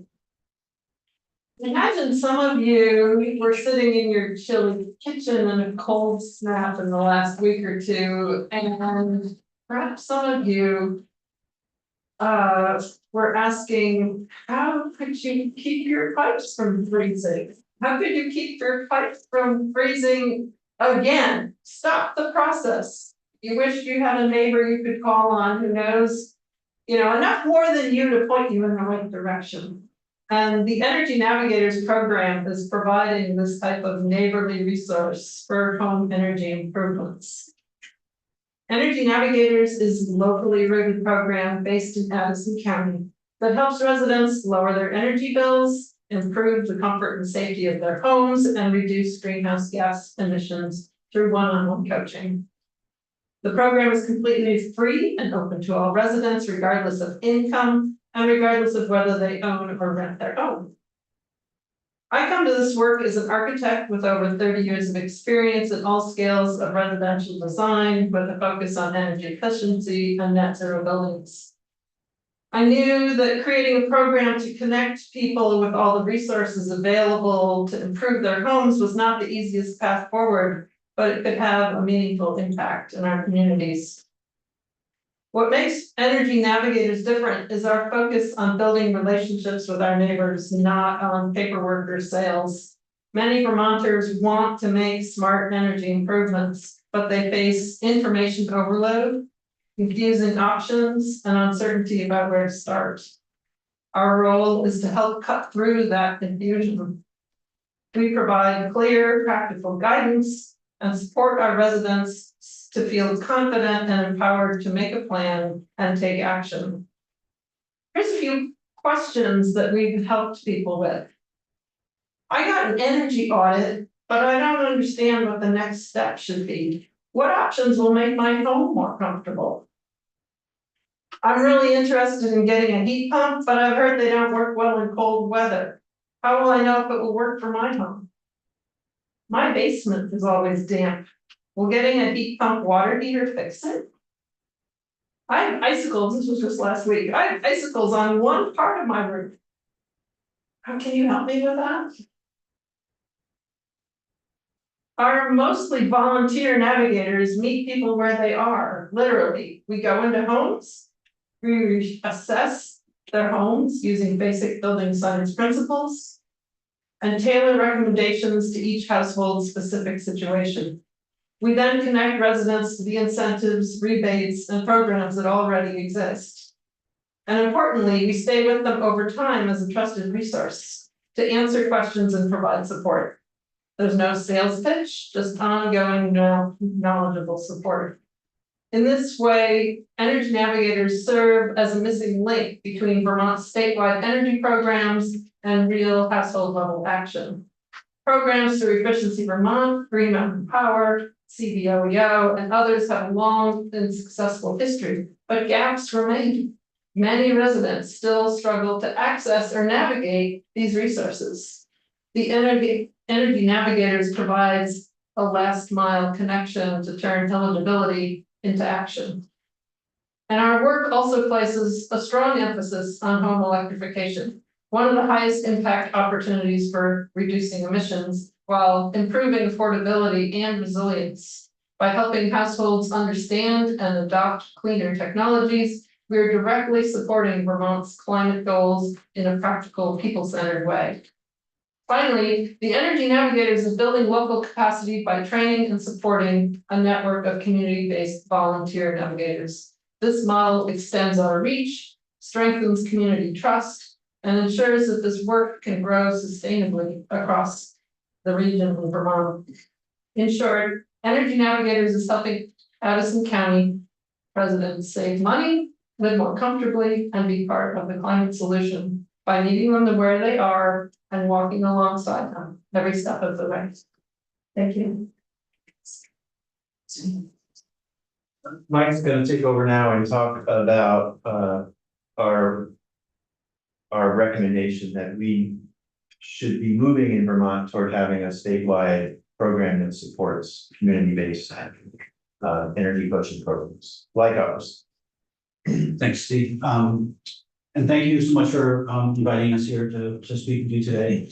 So my background is in IT and libraries, and so I know I've learned a great deal about building science from hanging around with me, but that's not my background. And a lot of the work that I did at Middlebury, where I worked for 17 years at History Retired, was really thinking about collaboration, consortia, how do we work together in a kind of peer-to-peer relationship. So some of the things I'd like to bring to your attention today are really less about the kind of details of the work that the Navigator program does, and more about kind of the infrastructure and process for running a program, scaling the program up from where we've been.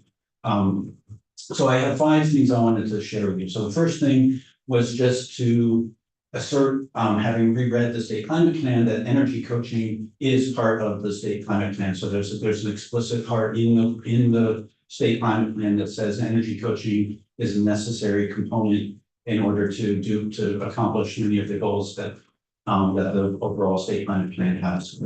The second thing I wanted to assert is that we have found by running this program that there's broad interest across Vermont in this community-based energy coaching. And Roland will tell you more about that, but we've been approached by many towns, many energy committees saying, yes, please, we'd like one of these. And so we're really interested. And it kind of breaks our heart that we're always saying, we can't do this, like we're this small and this is what we can do. But I'm pretty, I have a fairly strong feeling that there's a very strong interest across Vermont in this. Based on that, the third piece of, and this is more of a kind of something to keep track of, is the Energy Action Network, which hopefully you're familiar with. They produce this annual report on energy use in Vermont. We formed what's called a network action team to explore energy coaching in Vermont. So we're in the kind of early stages, working very closely with Efficiency Vermont in just thinking through doing the inventory of all the current service providers, everybody who's doing energy coaching or energy coaching adjacent work, and just trying to get a state of like what's true today, where are the gaps, where there are opportunities. We should have a kind of preliminary finding by probably mid-April. So that may be something to pay attention to, and we can certainly, as that work continues, we can keep you posted about that. We've also been trying to kind of lift our heads up and not stay completely focused on Vermont. So it turns out that in many of our neighboring states, there are already state level energy coaching systems or programs. So Connecticut, Massachusetts, and New York have them. The Connecticut and Massachusetts ones are based out of the energy efficiency, and the New York one is based out of state government. And we've spent a fair amount of time talking to the people from Massachusetts about their program, which is called community-based partnerships. And one of the most interesting things about it has been really the kind of equity focus. So what they've discovered, and I don't know if this is true in Vermont or not, but that in Massachusetts, the money that was being collected by the energy efficiency utility was not going equally to all citizens. And so many of the folks who were paying into this efficiency utility were not actually receiving as much benefits. And so this program was built explicitly to make sure that people who are low and moderate income, people who may not speak English, people also of all sorts have access to these kinds of services. And so we've been, I think, on the list of folks that you were considered to by you there, which is well worth talking to them. It's been really enlightening. And then the last thing, kind of taking it back even another notch, we're part of a recently launched consortium that's looking at energy coaching systems across the country. And so these sort of community-based, NGO-based programs are growing up in Oregon, Colorado, Virginia, Ohio, Maine. All of us are starting to talk with one another and trying to figure out, like, how do we share infrastructure? How do we learn from each other? How do we share training materials? How can we make it easier for states and smaller communities to launch this sort of work without everybody having to reinvent the wheel? So those are the 5 things that I think that in my view would be useful for you to be thinking about. And I guess I'll just close by stating the obvious, what we all know, which is that we are not hitting our goals in terms of greenhouse gas emissions and electrification. This program all by itself will not do that. It is not a silver bullet, but I really do believe that this is a really critical part of a broader approach to addressing the climate emergency that we all face.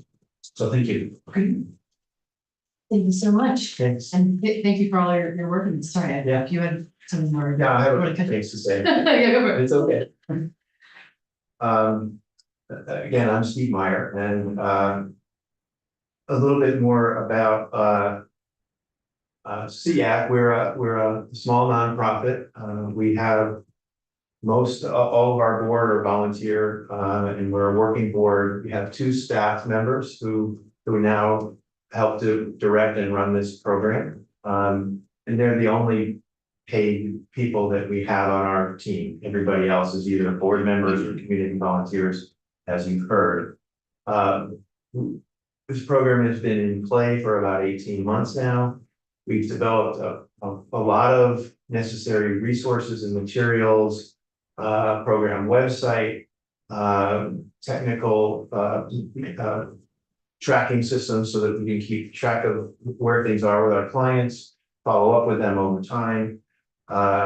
We have a finance guide that it turns out that each of our partner and collaborative agencies, Efficiency Vermont, Green Mountain Power, CDOEO, everybody has somewhat different qualification standards for getting a particular kind of incentive, or do you qualify for CDOEO weatherization or not? So just keeping track of that in one place that we can provide people advice has been extremely helpful. It's also something that needs constant attention because things change, as you're probably well aware. And then also materials that we've used for training our community volunteers. Most of these resources we are willing and prepared to share with other communities. They're in the open domain, and so that's one thing that we've done on behalf of the broader state action. Our funding so far, part of the bill in front of you is a small appropriation. Our funding is completely at this point from local donors, small private foundations, state and federal, and some small town contributions to our program. The federal grants that we have are some of the last from the Department of Energy before they no longer became available, and so we know that those won't continue beyond the current calendar year.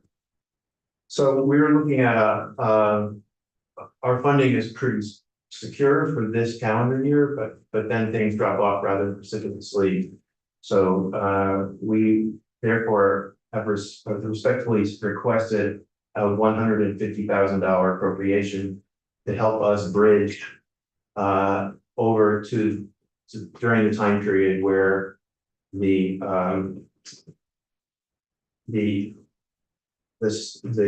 design study that this bill proposes would take place during the course of the starting in July if it were to pass, I presume. But anyway, there'll be a period of time, and would be required to report to you next January with our recommendations.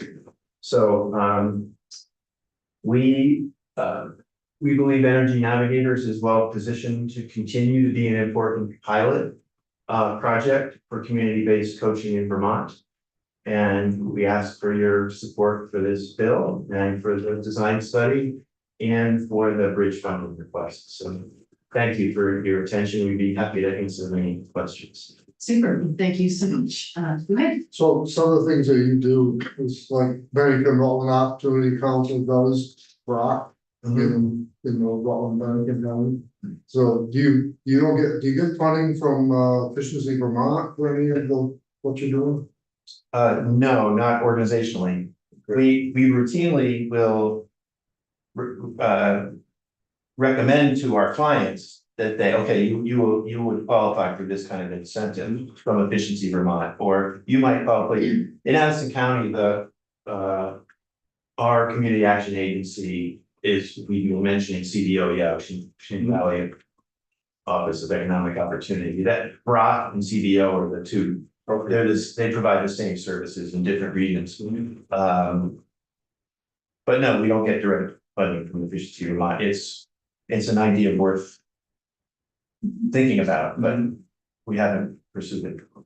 And we don't do exactly the same thing as Brock does. The OEOs typically are focused on weatherization for people under 80% of median income, or, more easily available under 60% of median income. And so we work with the full range of people, which means that, and we know that higher income people typically have larger houses, spend more money, or so actually have the capacity to do some more of the work that needs to be done. So we routinely recommend, we see that you're in this income level, you should talk to CBOEO and get on their list, because you will be eligible for that, but people don't necessarily even know they're eligible until,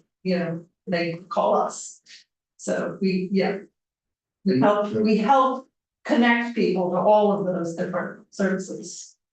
I would say 60% of the folks that we work with are in fact LMI, low and moderate income. We don't focus, we have a pretty broad outreach efforts, but it just turns out for whatever reason this helps people. Typically, the higher income people can have heat pumps and, solar panels, and they just turn the thermostat up. They're still using fuel oil, electricity, they're not, rather than putting it into the efficiencies in the house. That's my case, so. You just turn the heat up. Turn the heat up, yeah. We tend to use more energy because we can afford it. Yes. Thank you all for coming, I appreciate it, and I'm wondering, Jean, you're trained because you're an architect and you know a lot about building science and how houses work. So two questions. One is, how do you train the volunteers to have enough information to do what you know how to do? And then two, do you also work, I should know this, but do you also work with businesses, or is it strictly residential? I'll take the second one first. Okay. We decided to focus residentially. Okay. Because there's only so much, particularly with volunteers, that we can ask of them. And so we would love to broaden our scope to that, but it's stuck with residential at the moment. And so for training volunteers, there's this, you may have heard of Rewiring America. They are offering a coaching training program. Over 1,500 people across the country have gone through this training now, including at least, 10 to a dozen in Addison County and Roland. And Steve. And so they provide a really great overview of all the different pieces you should know, how to talk to people, including how to talk to people, how to do outreach. And then we have also developed our own training scope that addresses exactly how things work in Vermont, because obviously it's not the same as works in other places. And then we are also currently, we have a monthly meeting with all of our coaches so that we can, talk about different clients and issues and bring in new information and bring in guest speakers. We've had, Efficiency Vermont in, we've had CBOEO folks in to continually upgrade our training. Great. Thank you. Yes, go ahead. Let's make sure I understand the appropriation part of this. 150 you refer to as a bridge. From what to what? And who would control that money and spend it? So the design the money, as it's written, would come to our organization. In Middlebury. To enable us to bridge over to a time when a statewide program that would be presented to you next January, which the legislation asks that include funding for communities and community groups until that is able to be implemented. So that's the bridge that we have in mind. We had funding prior to this 150. Not from state general fund, no. This is a new request. Just to keep you going until the time the whole system. Yes, that's the right. Thank you. Great. I have a couple of questions. So, well, first of all, thank you for all the work that you're doing in this area. So if I'm not mistaken, I heard that this program is about 18 months old. So that's relatively new. In recognizing that, relatively speaking, that's a short amount of time, do you have any data or statistics about, like, we've engaged with this many homes, we've completed this many projects, this is the breakdown of the types of projects? It's kind of getting a little bit to Senator Williams' question, but I'm wondering about the data that, like, if you had like a 1-page list of that kind of information. If not, that's okay. But I don't have, we don't have something to hand, but Yeah. go ahead. So we're using this system called Monday.com, which is it's a customer relationship management program, and we're using it to track all of this. So we have good data on all of the people who contacted us. We can track their progress through this kind of pipeline of we talk to them, we meet with them, we write them a report, we give them some recommendations. The challenge that we have, so we have, and I think we've met around 200 homes so far. So we've had meetings and issued written reports for about 200 families. The challenge that we have is getting people to tell us that they've done something. So there's no particular reason why they should do that. So it turns out Efficiency Vermont has lots of that information, because to get a rebate, you have to go through Efficiency Vermont. Mhm. So one of the things that we're talking about in this EAN study group is how do we, for folks that are doing this locally that would like to know whether or not they are actually achieving the results that they want to achieve, how do we create trust relationships so that we can know without violating people's privacy what they've been doing, at least at an aggregate level. Mhm. So we have a system to keep track of it all, which makes beautiful charts and graphs and all the trend lines and all that. It's just, we had a very hard time getting the outcome data, because there's no particular reason why somebody, after they've done this, they don't think, oh, I'm gonna call Gene and tell her I got my heat pump. Mhm, mhm. And we do have some people who do that, and we have anecdotally, a whole number of people who have gotten heat pumps. We've helped people get heat pumps up to the very moment and past the heat pump, the big heat pump incentive. Heat pump water heater incentive was available. We know people who we've connected with Brock and our CBOEO and have gotten their services, but we don't have a lot of hard numbers, and we do know that it takes people a long time after they get a report to start doing the work. It takes some time to organize their finances, find time in their schedule, find contractors. And so we're certainly available to help them, but they don't always call us. And we have heard. We're working on that We're- too. We're not done trying. Right. We have different ways that we're planning to start, keep working on it, so we can, because our intention is to continue to be in relationship, to be an advisor over time. So we want to check in with people, at first, after a month, or after 3 months, 6 months, so we have ways of reconnecting with people to find out where they are, what they might need, to take the next step. So that's another important feature of our program. And we've heard from people, you know, a year later, oh, I'm finally ready to do something, can you help me with this? I have another question here, but before we go, I just want to recognize, I want to make sure that we have enough time for Mr. Davis to go. And if we run out of time for this, then we know you're around. Okay. So I just want to be sensitive to that. But go ahead. So just, taxpayer money, what mechanism would it be for providing oversight from the legislature? For the money that you're asking for? Which might sound a little bit glib, I don't. I'm thinking, but I'm thinking I don't. maybe for the committee too. Yeah, I mean, whatever you think is appropriate would be, I mean, where,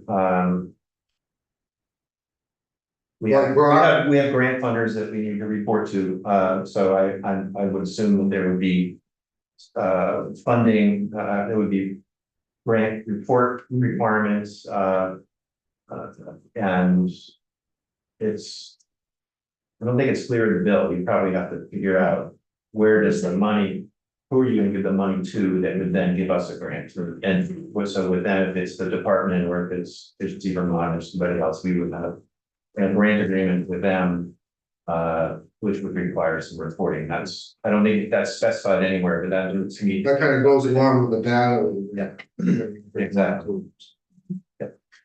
Anything further you wanted to add? Great. Well, thank you so much. Thank you. Thank you again. All right, and so we'll welcome Mr. Davis. Welcome. Why don't you just leave that chair?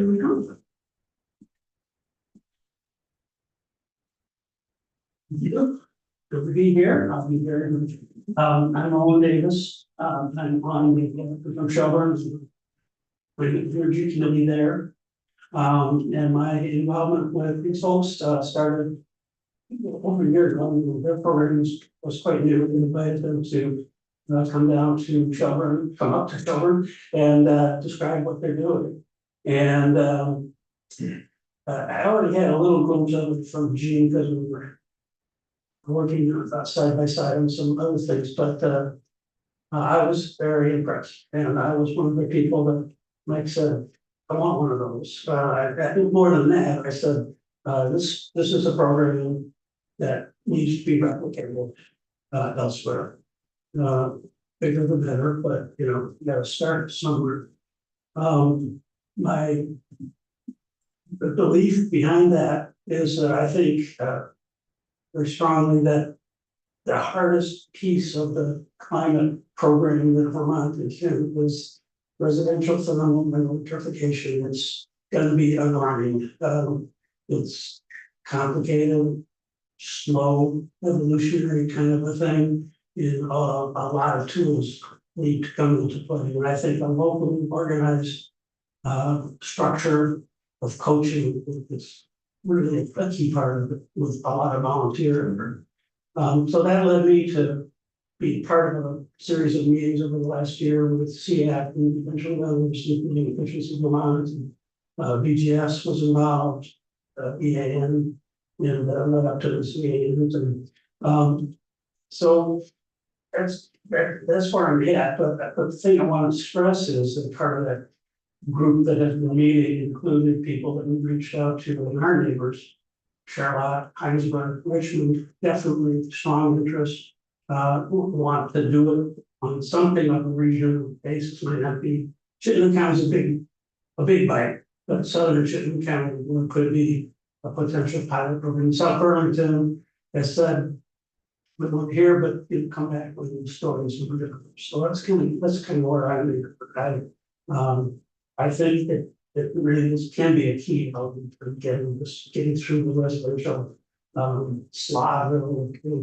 All these old homes in Vermont set up for it. Like, any questions? Yes, go ahead. I have a question that I'm actually not sure if it's for you. Thank you, by the way. But maybe for one of these guys.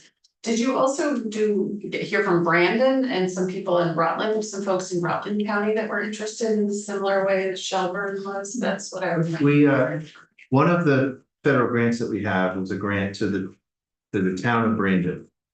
And we contracted with Brandon to provide these services. So Got it. we currently are also, in addition to Addison County, working in Brandon. Okay, so it's really just about the funds to be able to go north or east or. Yeah. Well, west would be the lake, but. Thank you. Super, thank you.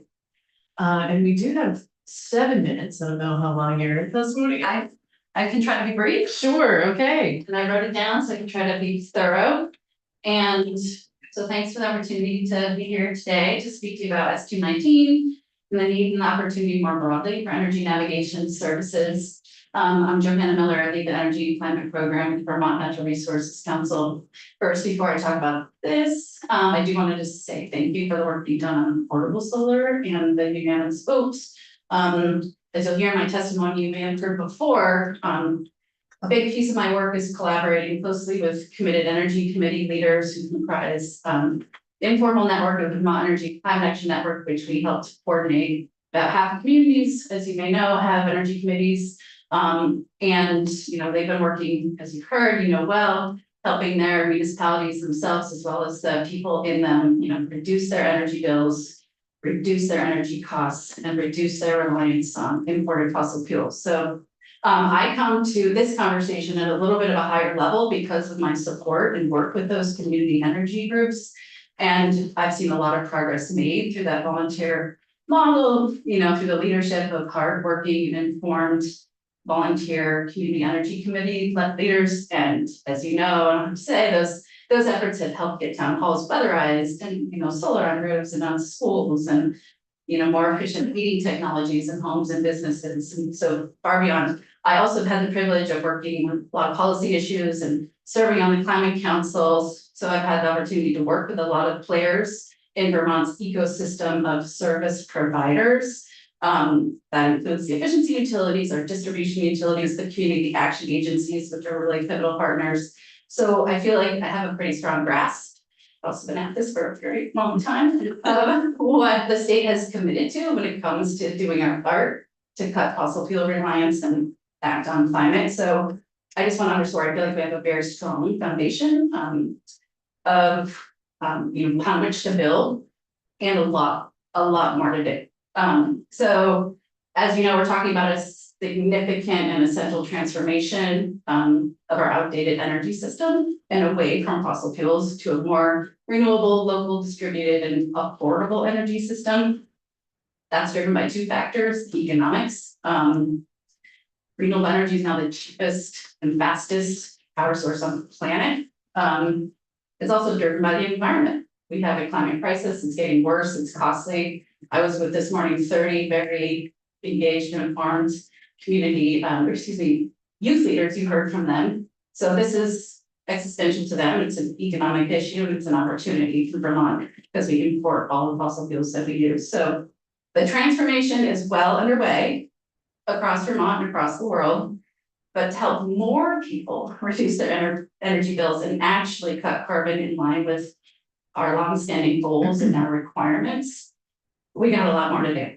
So, and we got to do it faster. So that's where the concept of energy navigation services comes in, and why I very much appreciate you taking up this issue, this bill, and looking into it far more. So again, underscoring, we have a strong network of partners that are supporting Vermonters already and making good informed energy decisions and ultimately investments, because we're talking about these are real household budget level decisions. But as you heard from SEAC and maybe from others, and as we did identify in the Climate Council, there's also a gap in our amazing network of providers. And so, I think that's the conversation before us. You heard SEAC has a model that they, say is helping to fill the last gap. They helped organize to meet it. And I think, as you've heard, there is significant interest in the SEAC pilot. And navigation services in general. I hear that all the time from the communities that I collaborate with. So we are really interested in exploring how we might better support the network of town energy committees And mostly, again, all volunteers in playing a more coordinated, impactful, and trained role in expanded energy navigation work. So a few more specific things I know. I'm standing between good lunch, I have 3 more minutes. Again, we have a strong base to work from the community level to the professional provider level. I do believe that there remain gaps in the current provision of services, partners, and providers. And that we should be helping to fill those gaps and help Vermonters make informed, good energy decisions and investments that will save them money and accelerate the transition to cleaner, less costly energy more quickly. And that, you know, these support services, as you heard from SEAC, and I know from others, it's really important to help Vermonters understand, navigate, access, and then ultimately benefit from potential incentives and programs, especially for low income Vermonters. That work is happening and needs to happen more. And we need a little, for lack of a better term, handle, because these are really complex decisions. I work closely with SEAC and their affiliation with the Middlebury Energy Committee, appreciate their leadership. And I think there's an opportunity to lean in and learn from that model. I would also just underscore what you heard from Mike Roy, that the Energy Action Network has been putting together this network action team. They currently interviewed, I think, over 20 different partners and providers to, you know, understand what types of energy navigation and support services already exist, what gaps in services or unmet needs there might be, and what might Vermont do to fill those gaps, looking at and maybe into potential pilots like SEAC and otherwise. So just saying that you might want to invite Energy Action Network in to learn a little bit more about that. They could also be a potential resource to play a role in the study that's envisioned in the bill. But as you heard from Mike, it's probably not going to be done until April, which may not line up with your legislative schedule, but I think it would be helpful to potentially hear from them sooner rather than later. In April of 26 or 27. Yeah, no, they're deep into it already. Okay. So, and lastly, and no timely, I'm abundantly aware of significant budget constraints and a lot of competing priorities. So, you know, I'm gonna just defer to you and hope that, you know, we can find funding to support this, you know, potential and other potential investments for priority. So thank you for your work. Yes, thank you. And I may have missed it, you are, Oh, I said it earlier. Thank you. Johanna Miller, I lead the Vermont Natural Resources Council's Energy and Climate Program, but I also help to coordinate statewide network town energy committees. And I'm a climate folks, if you ever want to talk about that, it's really fun. Thank you so much. Okay, no problem.